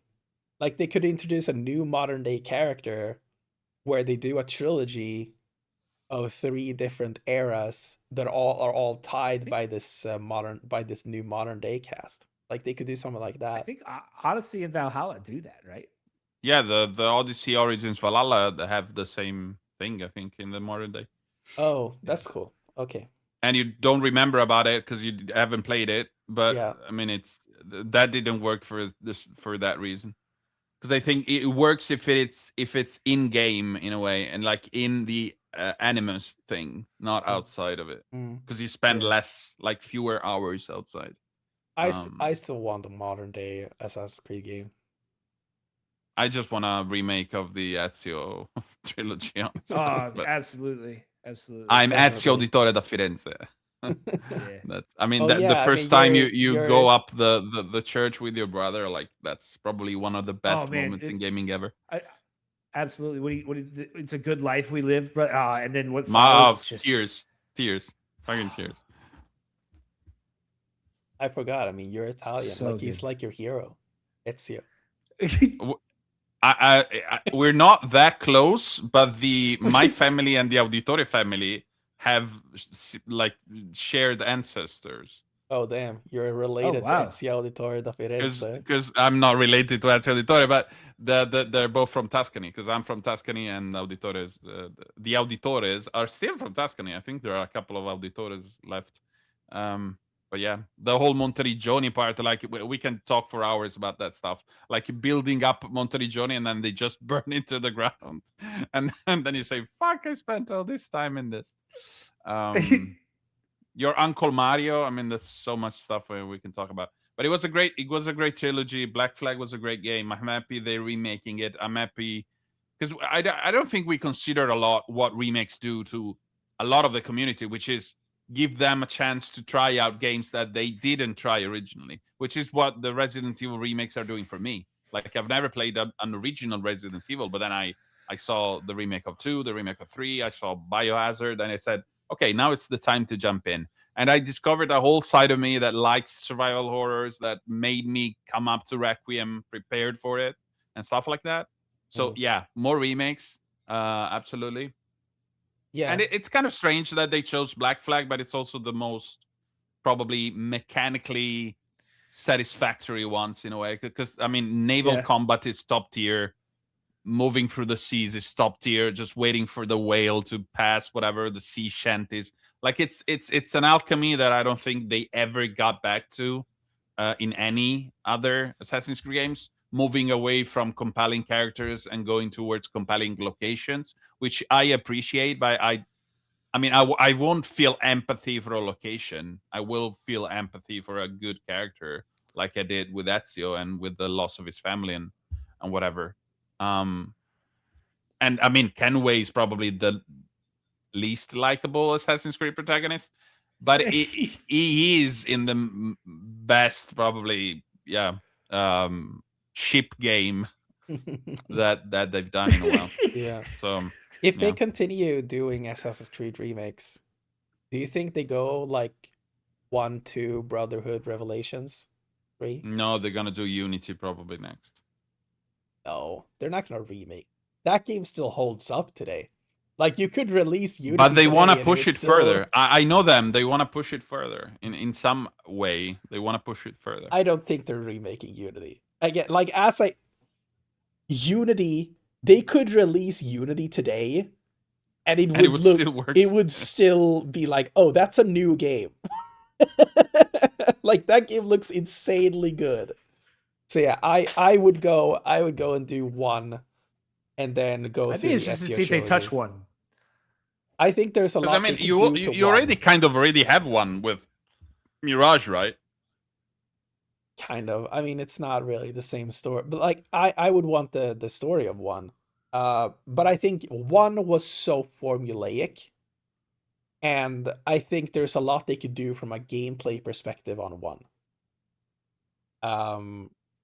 So that would be fun to see, I think. But then I think the Ezio trilogy would be fantastic. But they also have to be very careful in touching that. In general, no, like agreed. I mean, it's such a beloved thing that yeah. I think it's an interesting path to take, like starting with Black Flag, because I think Black Flag is the casuals Assassin's Creed game. So I think it's an easy one to remake because you're not really going to upset any of the hardcores, because they never really cared about Black Flag that intensely anyway. They liked it for other reasons, for it being a good pirate game.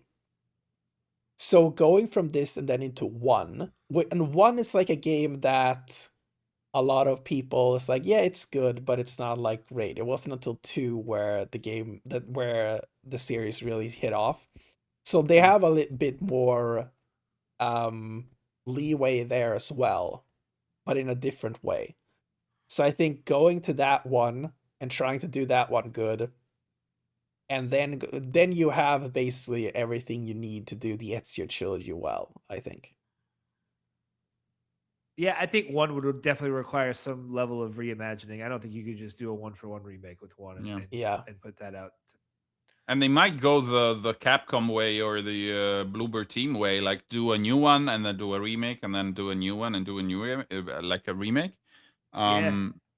Yeah. But it would also be interesting, like if they're just testing the tech out for a new Assassin's Creed that it is kind of ship centric or naval centric in some way. Yeah. Because It's I mean, you're building all this stuff up again, so yeah. Yeah, I mean it's worth noting that the remake is made by Ubisoft Singapore, while most of the mainline Assassin's Creed games are made by the Montreal team. Montreal, yeah. So Interesting. I think whoever, I don't remember if it was Montreal or not that made Shadows, but whoever made that is probably working on the next one. So yeah, I mean I think every studio should just copy the Capcom formula of of like having at least one game and at least one remake in development is just a good strategy. If you have a series that needs remakes, otherwise don't do a bunch of remakes. But That's fair. yeah. And Even I don't think yeah, go ahead. you do not want to be in the situation where you only do remakes. No, absolutely, yeah. Like for example, I think one of the reasons why the Dead Space remake failed is because EA had no intentions to continue the franchise. If they announced a Dead Space remake alongside Dead Space 4, that would have completely changed things, I think. But there is a Dead Space before. It's called the Callisto Protocol. Right. It was good, but it wasn't great. No, it wasn't But good. like, Dennis, don't as lie to someone yourself. It wasn't good. as Okay, someone go ahead. who did play through the Dead Space trilogy like a year ago or something like that game ends with a cliffhanger. Like it doesn't resolve the story in Dead Space 3. And I also think it's the amount that people hate on Dead Space 3 is actually insane. Like that game it's worse than 1 and 2, but it is not that much worse by a mile. Like it is still a great game in my opinion. So Isaac will return in Avengers. So like I think what they could have done there is like if I was EA, I would have announced a Dead Space remake, also say like we will make Dead Space 4 and then do Dead Space 4 and remake 2, remake 3. And then when you get to the 3 remake, you can fix the issues that it had. But also like it's a crime that they didn't do Dead Space 2. Like when I played Dead Space 2, I was floored. Wow, what an actually insane game. Yeah. Like that is like imagine Dead Space and also Uncharted and be like, I don't know how this works, but it's fucking awesome. Like Dead Space 2 came out like after Uncharted 2. So it's obviously one of the biggest inspirations because Uncharted 2 was huge at the time. So they were like, oh, we have this horror game, this space horror game. It's like, oh, this Uncharted thing is really cool, and we love all the set pieces and everything. And I was like, they were like, dude, let's fucking do Uncharted 2 in space. And it's so sick. I still remember the zone with the escalator and the school. Like it's a school on your left, I think, when you go in with a double escalator going back and forth, and you're like near I think an elementary school or something. Oh, dude, you go into a school and yeah. there's a bunch of child zombies, and it's oh boy. Yeah, that part. It's a that thing. part, Dennis. But it's to go back to topic. Like I think the Capcom way and the Bloober way are probably the top. I don't know if you've read, but Bloober is working on 7 things at the same time. with differently sized teams within Bloober, and I think they're 120 now or something. So like Silent Hill 1 remake, probably Bloober, like the Chronos DLC that they are hinting at, and something smaller. Chronos. That's I think that's an awesome game. But yeah, I mean, again, I don't know if we have something else to discuss, like other news to discuss. But I'm happy that the remake exists. I'm happy that it comes out sort of soon. It's a couple of, you said July, right? So 3 months. Yeah, I mean, we'll probably do a spoiler cast about it if everybody wants to play it. But Oh yeah, Yeah, yeah. we'll see. sounds good to me. Was there any more news? I don't think we have any other. I don't think we have any more topics. We usually either jump into a what we've been playing or do a 20 questions round. Oh, nice. We kind of know what we've been playing at this point. The one Well, thing we- I just want to note quickly is this: the Steam controller is apparently imminent.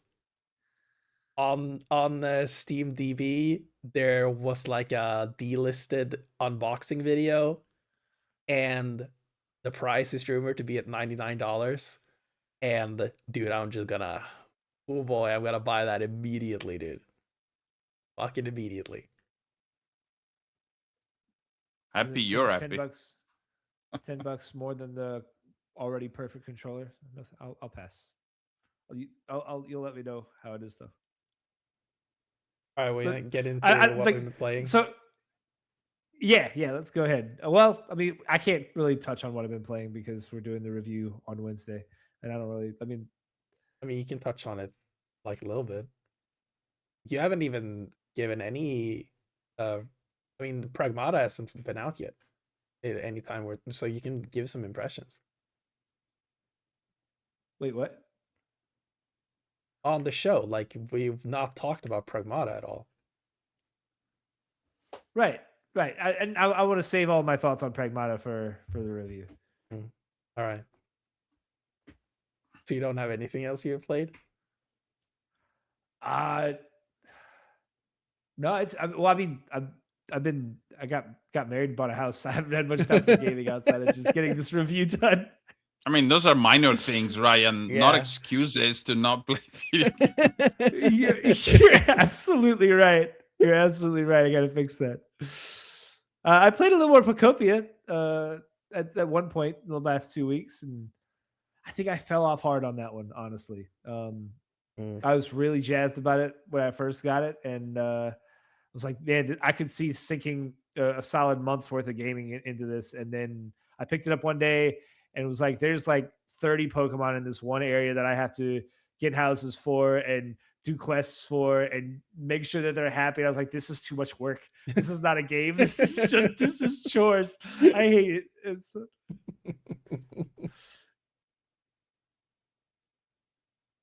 But yeah, I mean, I don't have much to say outside of I can't wait for Wednesday. And yeah, Bookopi is kind of cool. So I've been playing Pragmata. I guess I'll also skip my impressions for the spoiler cast.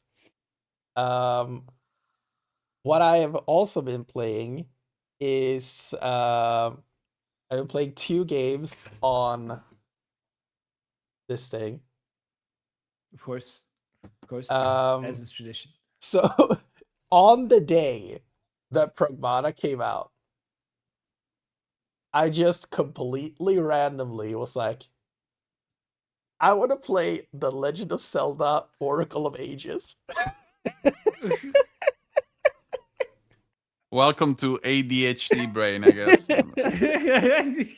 So I started playing The Legend of Zelda Oracle of Ages, and I'm like at the second dungeon or something like that, but I'm really enjoying it. Right now I'm not playing it though, because I also discovered that there is a ROM hack that is basically Pokemon Yellow on Game Boy Advance. Yeah, So I I'm very started excited playing about this. that. I had no idea this existed. And it is so cool. I love it. I mean, it's basically just Fire Red, Leaf Green, but you get a Pikachu at the beginning. you have some of the things from Yellow. But yeah, it's fun. I enjoy it. Is it like Yellow in the sense that you can get Squirtle, Charmander, and Bulbasaur? Yeah, you can get all three of them. That's all I want. That's all I want. Every time I play a Pokemon game, I'm just like, I want all three starters, and I'm really mad that I have to save Scum or do some ridiculous tomfoolery in order to get them. And Yellow fixed that, and they haven't done it since, and it drives me crazy. See, I have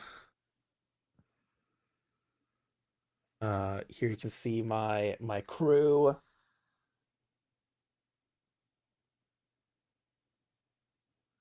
This looks great. This looks great. I approve. Great team. I can't see what that bottom Pokemon is because of the dentist Hitmonlee. on the screen. Hitmonlee. Ah, okay. All right. All right. So that means you're somewhere around Saffron, right? Yeah, I have 4 gym badges. I'm on my way to Fuchsia City, but I have been to Saffron Okay. already. So wait, you did Saffron before Fuchsia? I didn't do the gym. I just did the fake gym. Oh, okay. Okay. Gotcha. Oh yeah, and this the world of Pokemon ROM hacks, by the way, is insane. Like every game does things because most ROM hacks are played on emulators, and emulators are kind of like there are functionality of being able to do trading, but it's kind of complicated and whatever. So this game solves that problem by the way you do trade evolutions is that you get an item called a link cable. And you just give that item to a Pokemon that trade evolves and then Requires. they evolve. Oh, Um, that's great. and but I played another ROM hack a few months ago, which was called Heart and Gold, which was a Game Boy Advance remake of Gold and Silver. And in that one, they just made it so that all trade evolutions just evolve at a certain level. Okay. Um, Yeah, trade evolutions are dumb too. It always yeah. make. I don't want friends Nintendo Pokemon. I just want to play with my Pokemon. What, Fred?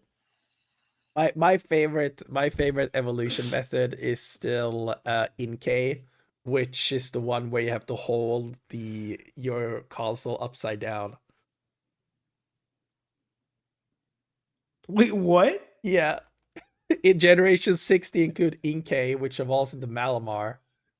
And you evolve it by holding your console upside down as it levels up, I think.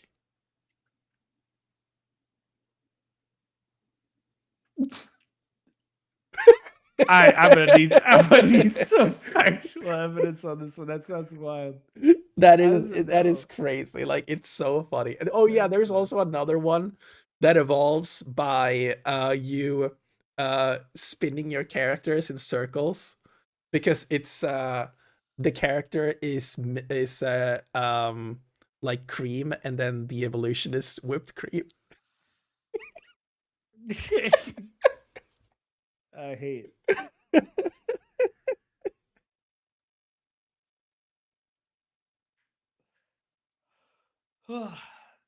Can't Alright, Diego says can't confirm. You also need to do this in Pokemon Go for Inkay. Famicorp does not condone the use of drugs or ROM hacks. That's fair. I do condone the use of ROM hacks. They're fun. Oh, okay, just ROM hacks. Nice.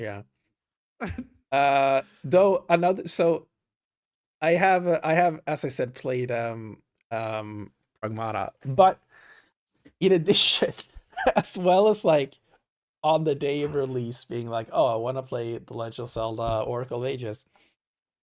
A few hours into playing Pragmata, I was just randomly like, I want to watch The Boys. This game's really turning him off, man. And it's like it's not the game. Like I I really love the want to do game. anything that is not playing this game. Yeah. I really love the Yeah, game. Like that's what the it time sounds that I've like. actually put into the game, I really like.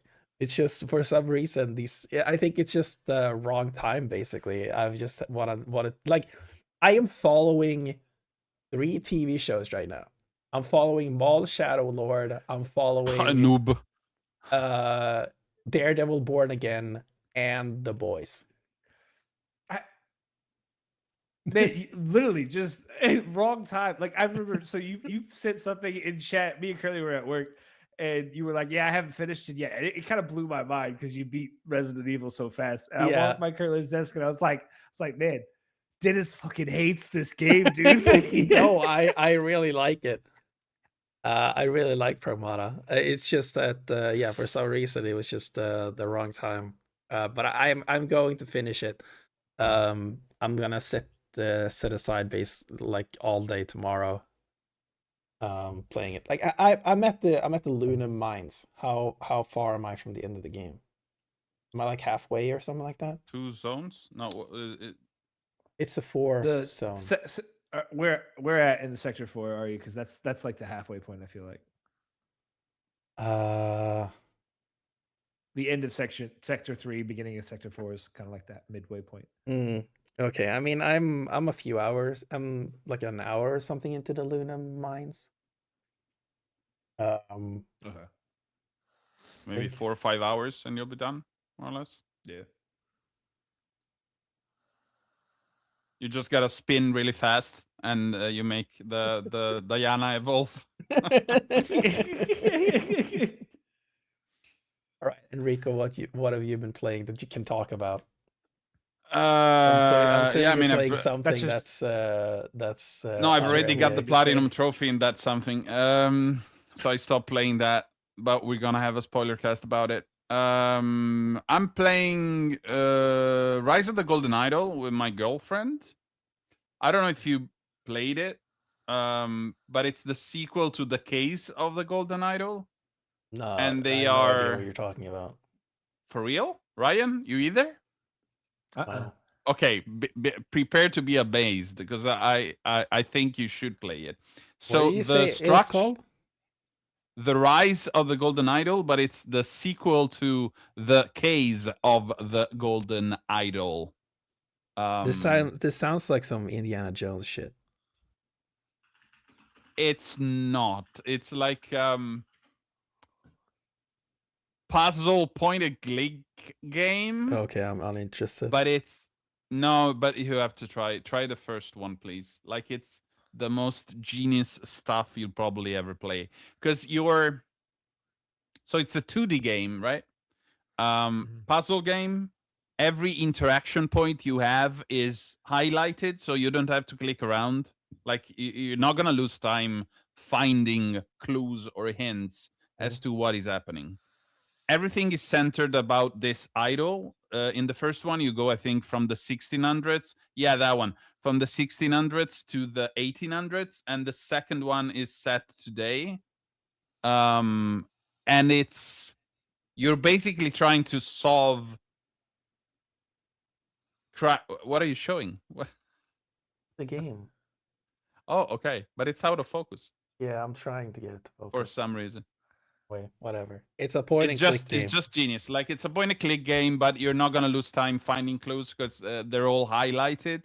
The thing you have to do, it's kind of pull together what happened and fill out sort of forms in a way in which you have to put in subject, verbs, stuff like that. I'm not explaining it very well, but it's the most genius game I've ever played, and not like pretentious genius like Return of the Obra Dinn, which I really don't like. Like it's actual genius.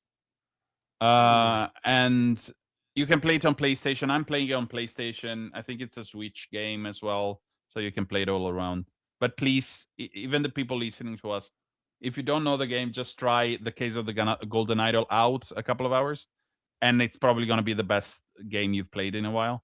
Rise, especially, I think it's in my top 10, somewhere in my top 10 of old games. I'm playing Mouse PI for Hire. We're gonna have a spoiler cast about it. Are we? I'm not liking Really? it that much. Sound like none of you are really liking the game so much. Yeah. I mean, we might not have a spoiler cast. We'll see, but Yeah, I haven't played it yet. I'm jumping into that either tonight or tomorrow. Okay. I'm gonna keep my opinions for when or if we do the spoiler cast. It didn't sell itself well, I would say. It sold itself in a way that did not communicate what the game is actually is. That is all I'm gonna say. Like it's much more a boomer shooter that I thought it would be. And I'm playing just because I'm preparing myself for the inevitable 007 First Light code that I hope will come in a week or two. I'm playing the Ooh. Hitman World of Assassination games, Mm. which I never played, and I'm actually enjoying it a lot. I'm at the Paris mission, but I'm trying to do everything 100%. So I'm replaying missions. I'm trying, new outfits and new ways of killing my targets. And it's again such a genius game as well. Like Are you seeing the IKEA level design? No, the IKEA level design. Yeah, I mean the studio has specifically noted how IKEA inspired the level design of the Hitman games. Okay, I'm not noticing it, but I just did. I think Paris is my first mission because you just have the tutorial and then the final test and then Paris. So I'm not noticing it yet. Basically, the idea is that you have like in an IKEA, you have like the main path that you go through, but and it takes quite a long time to go through the main path. But once you kind of get familiar with the layout, you can get from one section to another really quickly because there are shortcuts everywhere. Yeah, that's the idea. makes sense. And that was the kind of idea that inspired the level design of the Hitman trilogy. And I mean, for now, the Paris level it, is. they have noted it in like interviews and stuff that IKEA was the inspiration. There's a bunch of sweets in there, so yeah. There's a Game Maker's Toolkit video on specifically. I believe he interviews someone from IO Interactive in the video. Nice. But yeah, I mean, great trilogy of games actually, because it's 3 games in one. But I'm gonna play the hell out of it because the sandbox nature of the levels is constantly titillating me into trying new stuff, like new spawn points. The challenges themselves, like the way that the game asks you to do some really strange stuff, is fun as well. Because it's not like, I'm not gonna go down that rant, but I didn't like Breath of the Wild much. I really didn't like Tears of the Kingdom because I understand it's sandbox, but I still need a little bit of a guidance. And the challenges in the Hitman games are my idea of how a sandboxy kind of structure should work. Like, you let me do whatever I want, but if I want, there's still some guidance that I can follow, which is not heavy guidance. It's just hints here and there, stuff like that. And I'm appreciating it a lot, especially some of the quirkiness of some of the challenges, like drop a chandelier on your target while you're dressed as the vampire magician, is one of the challenges in Paris, for example. And just yesterday, I found out how to do that. So yeah, I'm liking it a lot. I was looking at games coming up as well. I don't think there's much that's not already on my console. Probably some indie stuff like Incombini, which is the store management simulator. Yeah, I played the demo for that. Actually. Mm-hmm. Was it good? Yeah, it was interesting. Nice. I'll check out reviews because I did like like Supermarket Simulator, and I watched Game Bros play Supermarket Simulator, and this feels more like a Supermarket Simulator with soul. Nice. You mean a Souls-like supermarket? No. This is the That would be Souls-like of supermarket simulators. This is the Bloodborne of. But yeah, I think that's it. I mean, we're talking about playing games we're playing, not games we're waiting for. But I was looking at a website that I suggest you all use, which is whatgamesarecoming.out.com. And I was seeing that in May we have Directive 8020, which is kind of interesting. It's the new choice game from the like Dark Pictures anthology guys. Yeah. But especially the one I'm waiting for besides 007 First Light is Lego Batman Legacy of the Dark Knight. Yeah. Because I tried that out at Gamescom last year for 4 hours and it was fucking awesome. Like it was really great.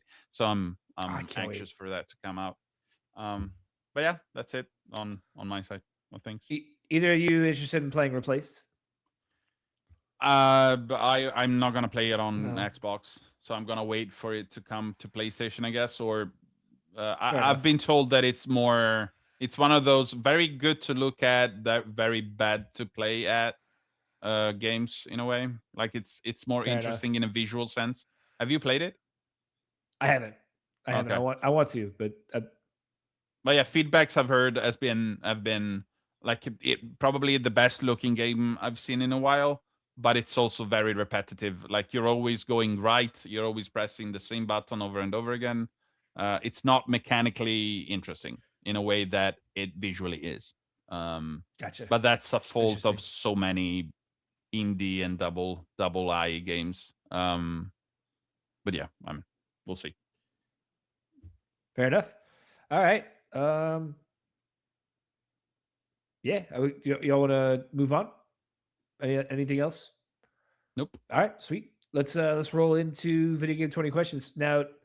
Enrico, since you are the special guest this week, you have been tasked with choosing a game. Do you have a game prepared for us? Not really, actually. Take some time to. So do you know the idea? Have you seen any of our No, shorts? explain it to me again, just to be 100% So on it. the idea is that you pick a game.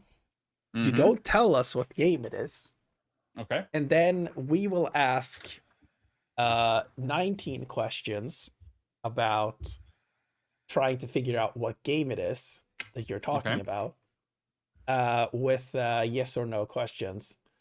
And then on the 20th, we have to guess the game.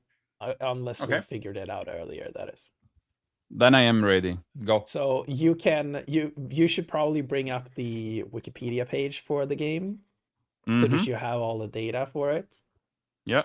And then once we get to the reveal, if we don't guess the game, that is, then you kind of want to do it in like a slow way where you start to reveal details about the game and see if we can guess it. Okay. And we will hide, both Ryan and I will hide a chat so that we can't see if anyone in chat starts to guess it. Mhm. But you can, of course, interact with chat.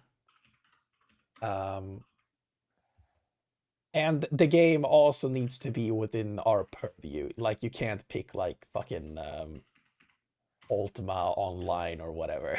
Like a game that none of us have ever played. It's a gentleman's agreement. Yeah. So I can't choose Rise of the Golden Idol, evidently. But yeah, Yeah, okay. or some like I think- random indie game or whatever. Like it needs to be something that we can realistically guess, that we understand. Okay. Yeah, I think I have it. All right. Sounds good. All right. And with that, I've gone ahead and added you to our score list. So just for a recap, I don't think I don't know if this one will count towards the overall scoring or anything like that, obviously. But Dennis, you won last time, right? It was just you and Curly? Yeah, yes. Yeah. Which brings the overall standings to Curly and Dennis tied at 3 points apiece, and me sitting at the losers table with one. But also, And I pointed this out to Curly, and we pointed this out last time, but we are a resounding 1 in 6 as guessers trying to figure out what the game is in 20 questions. Yeah, we've had a little bit of a streak of picking 2 hard games. It's Okay. really bad. But all right, let's let the questioning begin. Dennis, kick us off. I'm gonna do the classic. Did this game come out before January 1st, 2000? Let me check quickly. It did not come out before January 1st, 2000.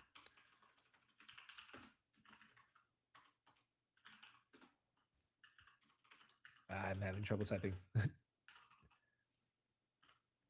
Did this game come out before January 1st, 2010?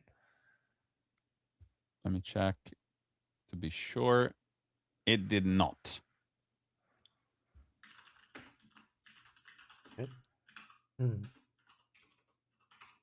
So it's one of those newfangled games. Yes, because the 2010s is yesterday, Yeah. right? Yeah, exactly. Yeah. Is this game a platform exclusive?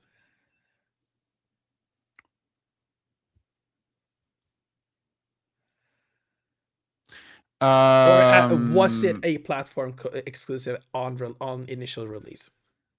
It could have been ported to something else afterwards, but was it on release a platform exclusive? If we're talking platform, it was not a platform exclusive. Okay. Okay, so it's Which probably means we like gotta- a game that came out on console and PC. Yep. Are you asking that? No, we will be discussing things. Okay. We will let you know We when will let you know. we're Thank you for officially your asking a submission. question. Yeah. Okay.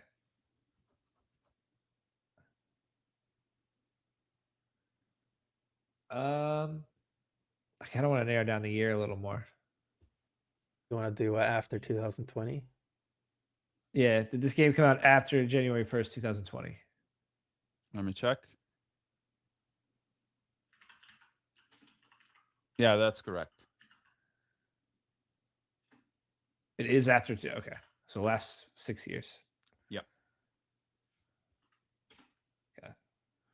So if it's a PC release or a game that released on a console and PC in the last 6 years, we can eliminate Nintendo, right?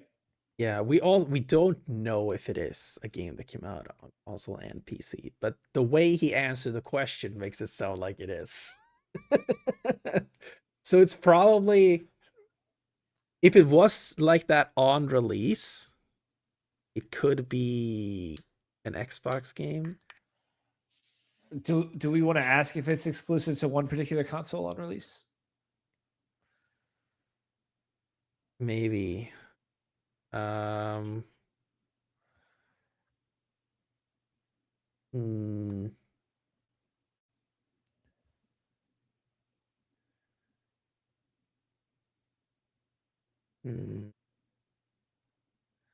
Do we want to ask if this came out on PC on release?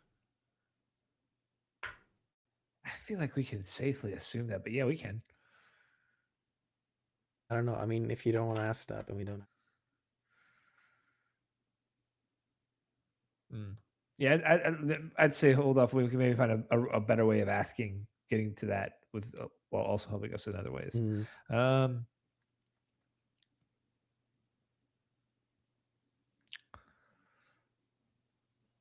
So last 6 years. So we're talking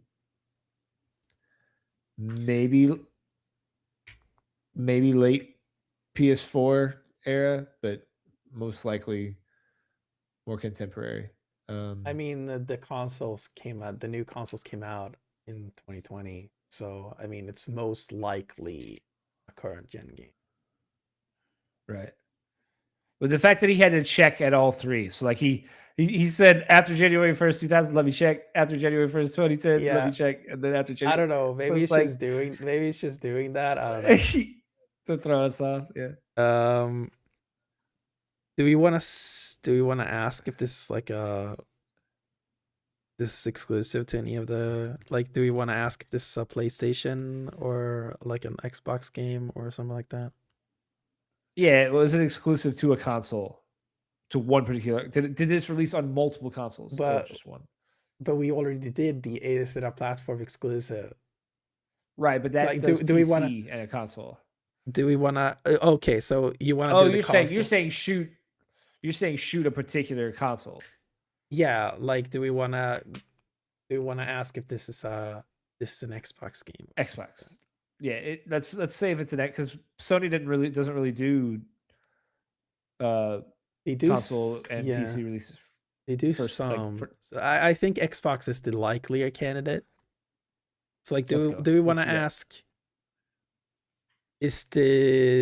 Was this published by Xbox, or was this like Sure. associated with Xbox, or is this on Xbox, or how do we want to ask it?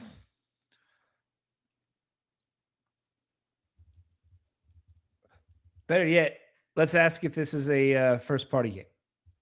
Like, was this a first party yeah. published title? Or first or Uh, second? Should we ask first or second? Yeah, first. Well, do just eliminate about. Is this a first or second party title? Yeah, is this a first or second party title? Is that the question? Yes. Yeah. I thought it was yes or no. No, yeah, we can. If it's either of those, the answer is yes. If it's Exactly. neither of those, the answer is no. Ask You're the not question again. eliminating. Is this a first or second party title? Yes or no? Let me check just to Yes, be sir. sure. Dude, don't you have the Wikipedia page open? Yeah, but I want to be sure. I don't trust Wikipedia just by Oh my God. itself. That's fair. I appreciate that. I mean, the Wikipedia page will be accurate. On this. I mean, nowadays. So for the question, is my game either first party or second party? The answer is no. So no. Could First be or second. the fact that he had to look it up means that it's. I'm looking up everything, Dennis, just to be 100% sure. Not to throw you off, but I want to be sure. I'm taking this seriously. Yeah, but you can That's just use the. We have always just used the Wikipedia page. Just. I don't care what you do. I want to be 100% sure.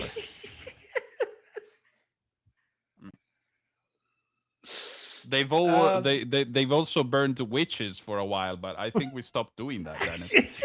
But it's also like, if this was like The Last of Us Part 2, he wouldn't have had to look that up. I would still look that up because Oh my I don't God. wanna give false information. Like, you know, that was published by PlayStation. No, I would honestly still look that up just to be sure, because I want you to win. I'm not here to make you lose this game. I don't know. I don't feel like we learned So anything. So no first or second party, not a platform exclusive. So third party game is. Oh, let's shoot the publisher question. How do we usually phrase this? Is this was this published by a major publisher by today's standards? Yeah. Yeah. Let's do that. I guess that's the question. Is this published by what would be considered a major publisher today? I would not consider this publisher. Oh wait, is the question? Because there's one particular side of your question that kind of changes my answer. So you're asking if the publisher of this game is now considered a major publisher? Yes. This be like where they weren't considered a major publisher at the time? Until they released it. I would say that this immediately- publisher is. Go. No, go ahead. I would say this publisher is not considered a major publisher right now. What's the way he's answering, my brain immediately went to Kepler. Possibly, yeah. My issue with your question, and I'm not gonna give you more hints about it, is what we mean by major. Because if we mean successful, No, I mean we mean that's a question. Like the Activision, EA, Capcom, Ubisoft. Then no, I would not. I mean, it's not a major publisher. Got it.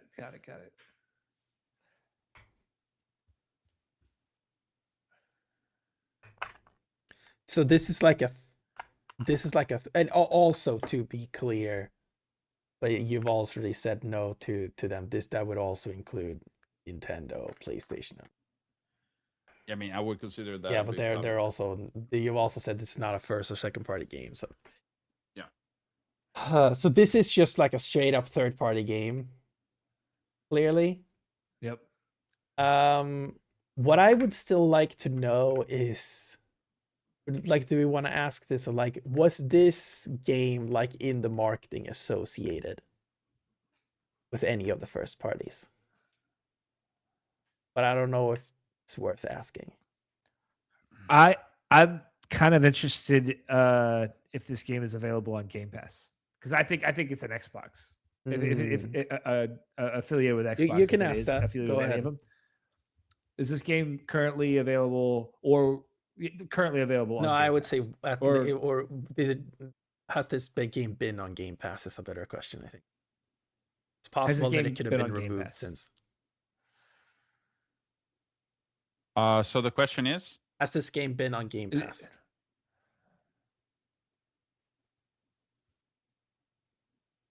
Yeah, it's been on Game Pass. Okay, I think we're cooking. Yeah, so it's definitely an Xbox associated game, which is kind of what we. I think. Are we looking at Expedition 33 or Blueprints? In my opinion, is possible. It would be wild if you picked Expedition 30. It would be wild. That's like almost like you asking me Scatter and Flux.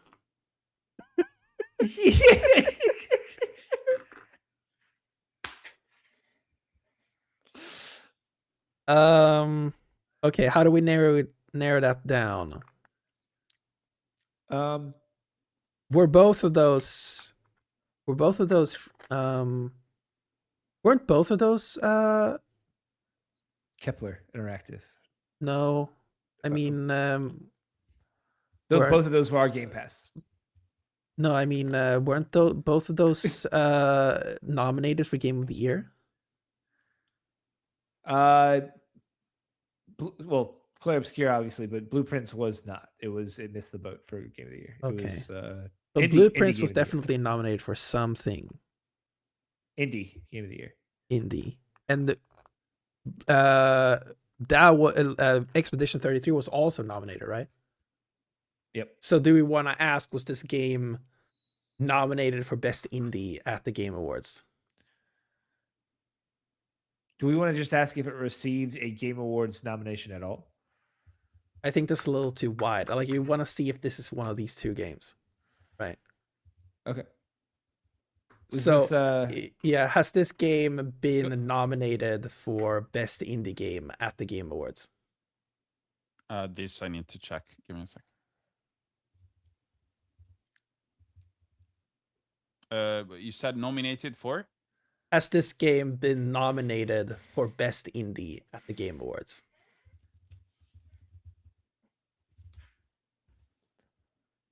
And that doesn't just mean last year. It could be any year. On the Wikipedia page, I think you just be able to find nominations. Do they have that for games? I don't remember. Not all of them. Dennis is desperate to get you to rely on the Wikipedia page. No, I still have the Wikipedia page open. I'm looking at that right now, but it's not under reception or shit like that. Yeah. Yeah. But I'm looking up. So it was nominated at the Game Awards. You've Best asked Indie. for best indie. I don't have a definite answer for you because I need to check another thing. We got a free answer there. It's been nominated for something. I feel like I want to chalk that down to a question because that's very generous. No. We didn't ask that. I can let it. It's okay. Just let me check this. We take free shit in this house, Ryan. Yeah.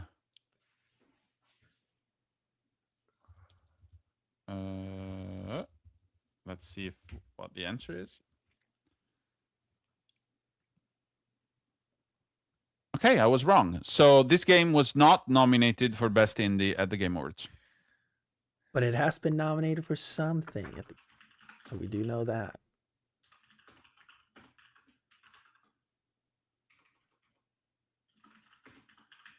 Just write at the Jeffs. At the GIFs. Hey, Jeff. You just do at TGA.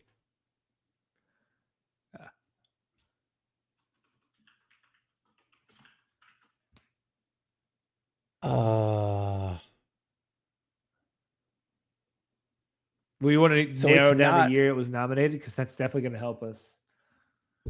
I don't know. But we know at least that this is not Expedition 33 or Blueprints.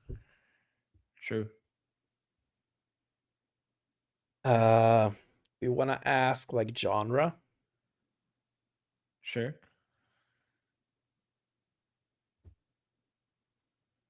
Oh fuck no. Damn drilling is starting. Do you hear that? Yeah. I mean, Yeah. mildly, but yeah. Felt like you farted. Yeah, what's happening? Let's see.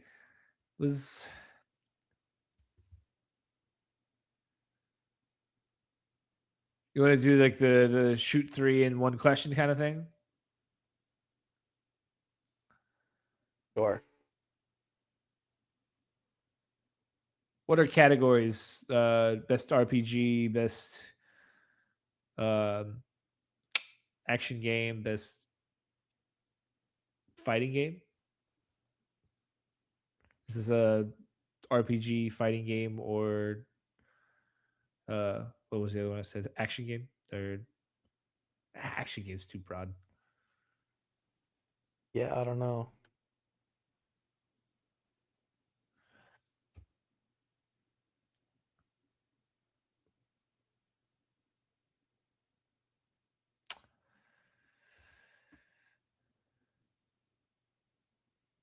Is this a sports RPG or platformer?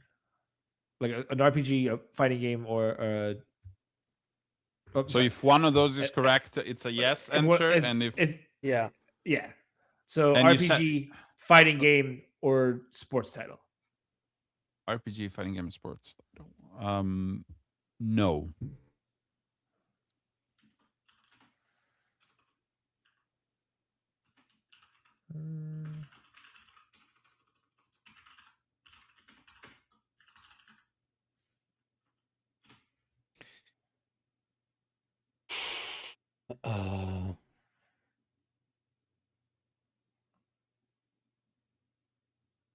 All right. I should probably be muting my mic on. That's not a big deal. I can't hear it now, honestly. Yeah, it's not a big deal.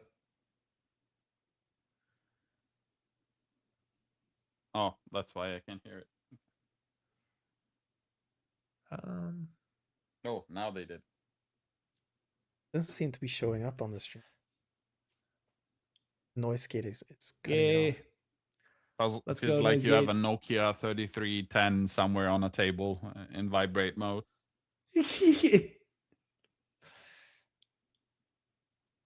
All right, we're at question number 10.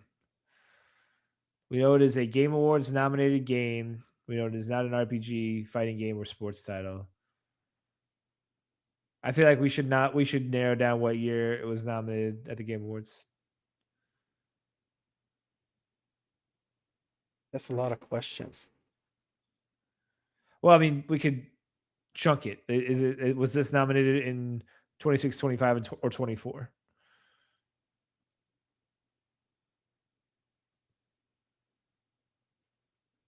Do we not have any better line of questioning?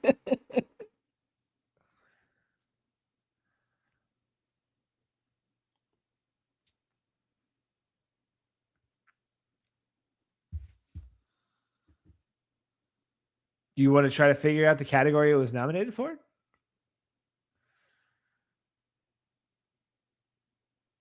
I don't know.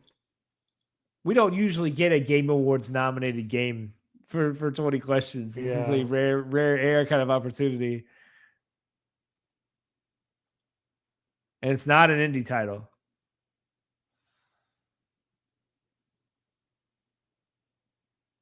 The fact that he was nominated for something makes me think that this is a game of the year. Okay, let's shoot that. Do we want to ask if this was I'm- nominated for game of the year? Yeah. Was this nominated for game of the year at the Game Awards? Let me check.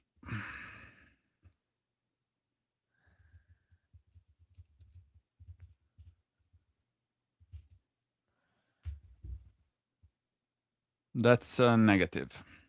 Shit.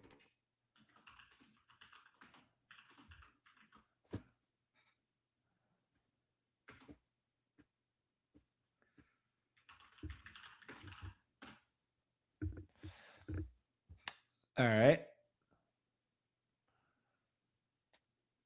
But RPG, fighting, and sports are all categories as well. So it wasn't nominated for any of those five. We've eliminated 5 categories So from TGA. I don't know why, but I think this is the Altars. Was the Altars nominated last year? I don't know if it was nominated for anything. But I don't know, it's the game that's coming into mind. I don't remember the Altars being nominated for anything last year. Maybe it wasn't.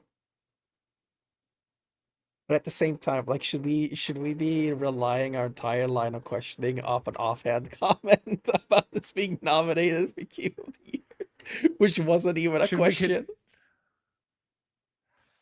Should we confirm that it was nominated? No. Okay.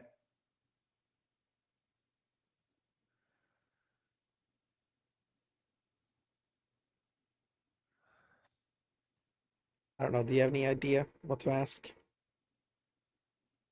We could ask if this game has multiplayer. Sure. Does this game feature a multiplayer component? Let me check. I'm pretty sure it does, but I need to check. There's a multiplayer component to this game. Yes, I remembered correctly.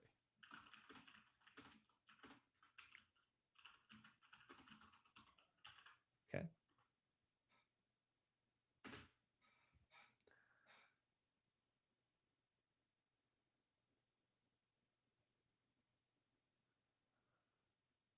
You want to ask if this is a multiplayer game? Like that it is the focus? Sure. Is this a multiplayer game, as in it's the focus of the game? No. So it's a single player game with multiplayer features or a multiplayer mode.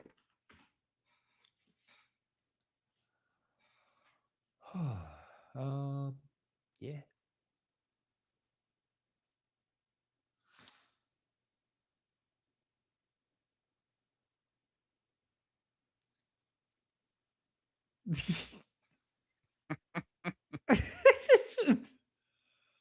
13 questions. Or this is, let's see. Game Pass released game. Or yeah, released on Game Pass, not a major publisher. Not RPG, fighting, or sports. Not nominated for Game of the Year or Best Indie. Does have multiplayer.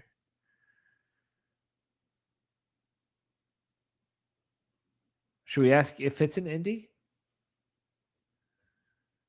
Sure. Would you consider this an indie game? Yes.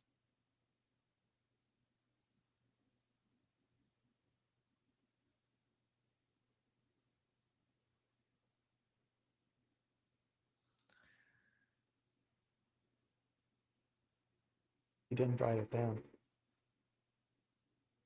Did he say an answer? I didn't hear him. Oh, yes. Yes. Sorry. Oh, sorry.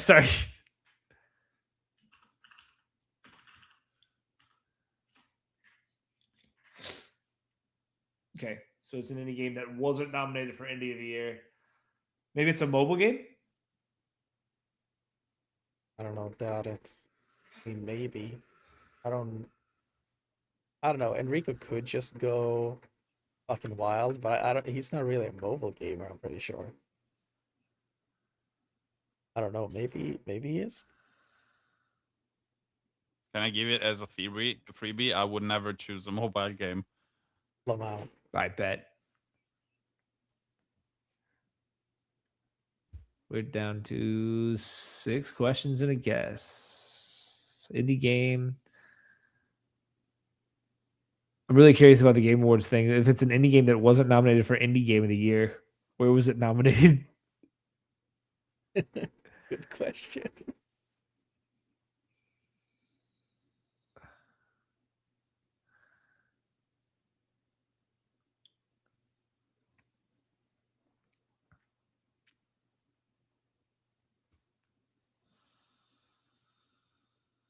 Could be that it technically is an indie game, but people don't really consider it an indie game. Interesting. Yeah. Okay, and I'm gonna ask you a clarifying question, which means that this doesn't count. It's more about the nature of how you answered a previous question. When you asked when you answered, is this an indie game? Could you define how you It's define an indie. game? Like there's no mistake thinking this is not an indie. But like this, is this like like how you there is a lot of a question about what actually defines indie. Like this could still be like from a quote unquote indie publisher, but you're not in a situation where it's like Control is an indie game because Remedy self-published it. No. Okay, yeah. So it's the colloquial definition of indie, basically. If you had a dictionary of indies, this would be there. Absolutely. This is Balatro. Well, Balatro must have been nominated, right? Wasn't that like even nominated for Game of the Year? I don't know if Balatro got a GOTY nomination. It's looking something up, so it's definitely not Balatro.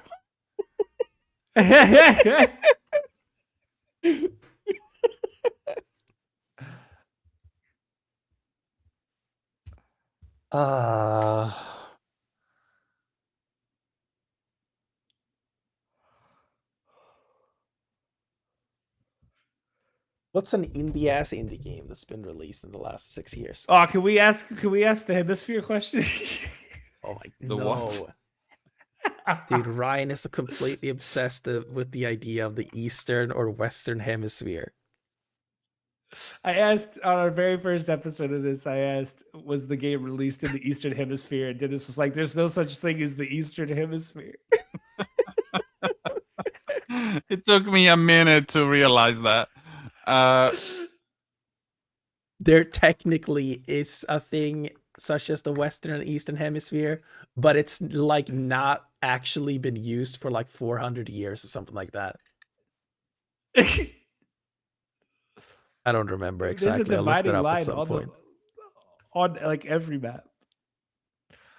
Not every map. But Like technically, it Um, is like based on like where the time zones change from plus to minus, but it's like the terminology of Eastern and Western Hemisphere has not been used for an extremely long time.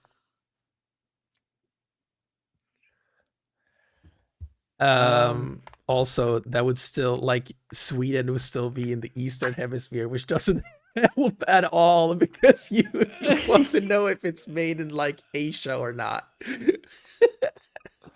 that's fair. I just thought it was Also, very funny that you lived in the yeah. Eastern Hemisphere and you were like, yeah, no, there's no such thing. It's But yeah, maybe we we can want ask if to. it was released in Asia, like or Japanese. Yeah, if release this game. is but most indie games are Western games. That's true. That's a good point.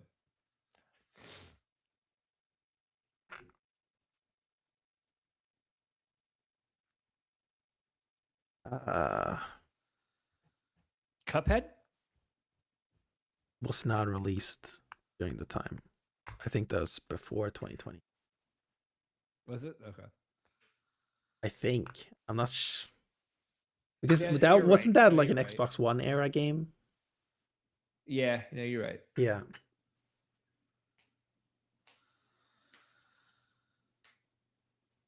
Man.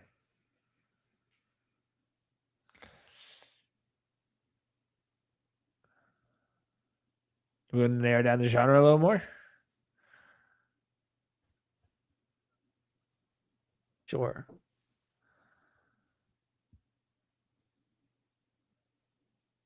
Platformer, shooter.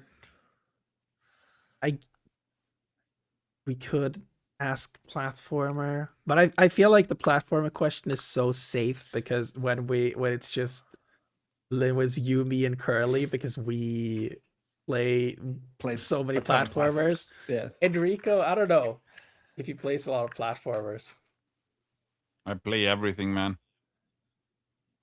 but I would say, do we want to do like, is this a platformer action or puzzle game? That works. This is a platformer action or puzzle game. So once again, it's yes if one of those three things is yes Yeah. and no. Can you ask the question again?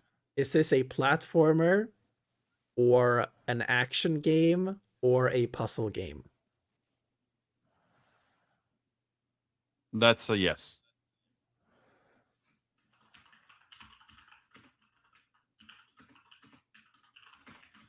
Okay. Okay. So I mean, I would there. I don't know. There are puzzle platformers. I was thinking, there's one of these that we can kind of rule out, but this is also Uncharted.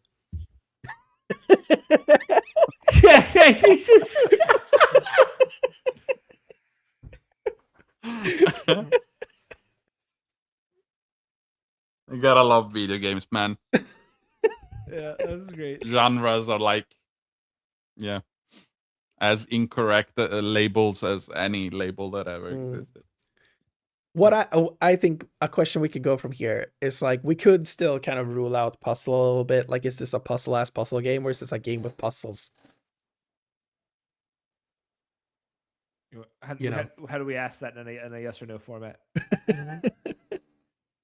I don't know. Like, okay, like, is this a dedicated? Like, is this like a dedicated puzzle game, or is like, yeah, is this like dedicated puzzle game? Like in the sense of like Tetris, Okay. or I don't know. Luminous. Yeah, or even not just like endless puzzle games, like even games where cut the rope or whatever, like games where you have puzzle levels that you Cut the rope Yeah. is crazy, Paul. But yeah, is this a puzzle game where the core focus of the game is to do puzzles? Is that the question? Yeah. Then the answer is no. Okay, so this is a game where it has puzzles in it. We don't know that. We don't know that it has puzzles in it. But I mean, we puzzles know is that just it is a puzzle. Or no, we do not We- know if it is a puzzle game. We do not know that it's a puzzle. Yeah, that's game. true. So it's a game that could have puzzles in it.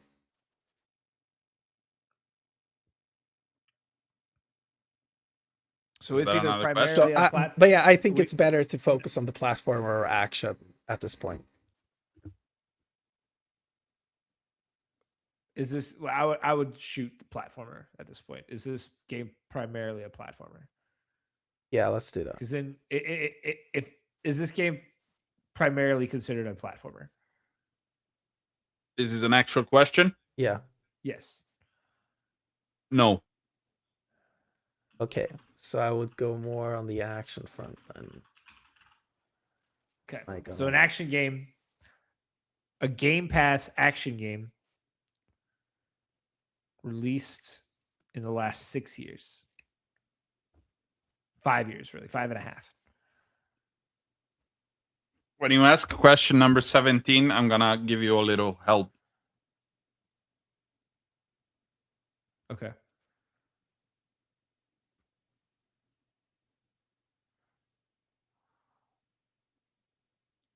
And it's not a first party game. And it was released on PC and Game Pass. There was PC Game Pass. there was a spider up in this corner and it's not there anymore, and that concerns me. Maybe he's the one drilling. I don't know. We have 3 questions and a guest left, Mr. Dennis.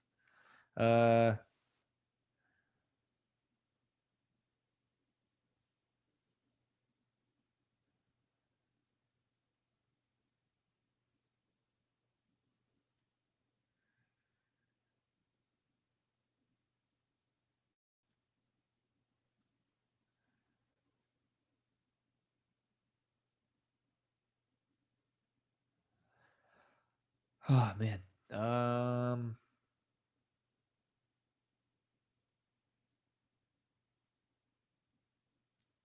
think we're looking at 1 and 7.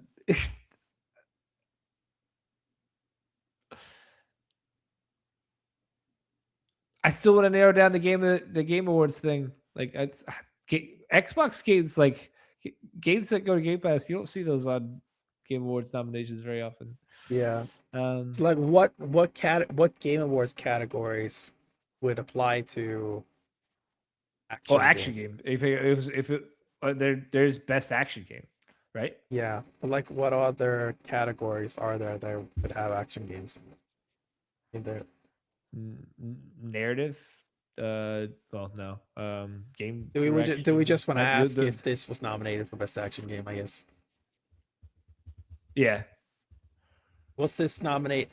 You ask. Like mute. Was this game nominated for best action game at the Game Awards?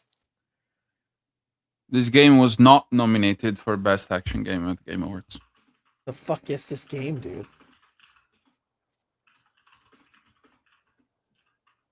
I said that when you would have asked question 17, I would help you. There's a question that you asked before that made you not really kind of go down a rabbit hole, but kind of did because of how specific that question was.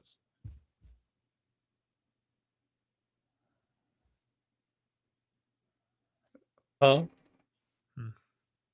So you asked a question before in a very specific way that kind of maybe is confusing you a little bit. Maybe it's the major publisher one. No.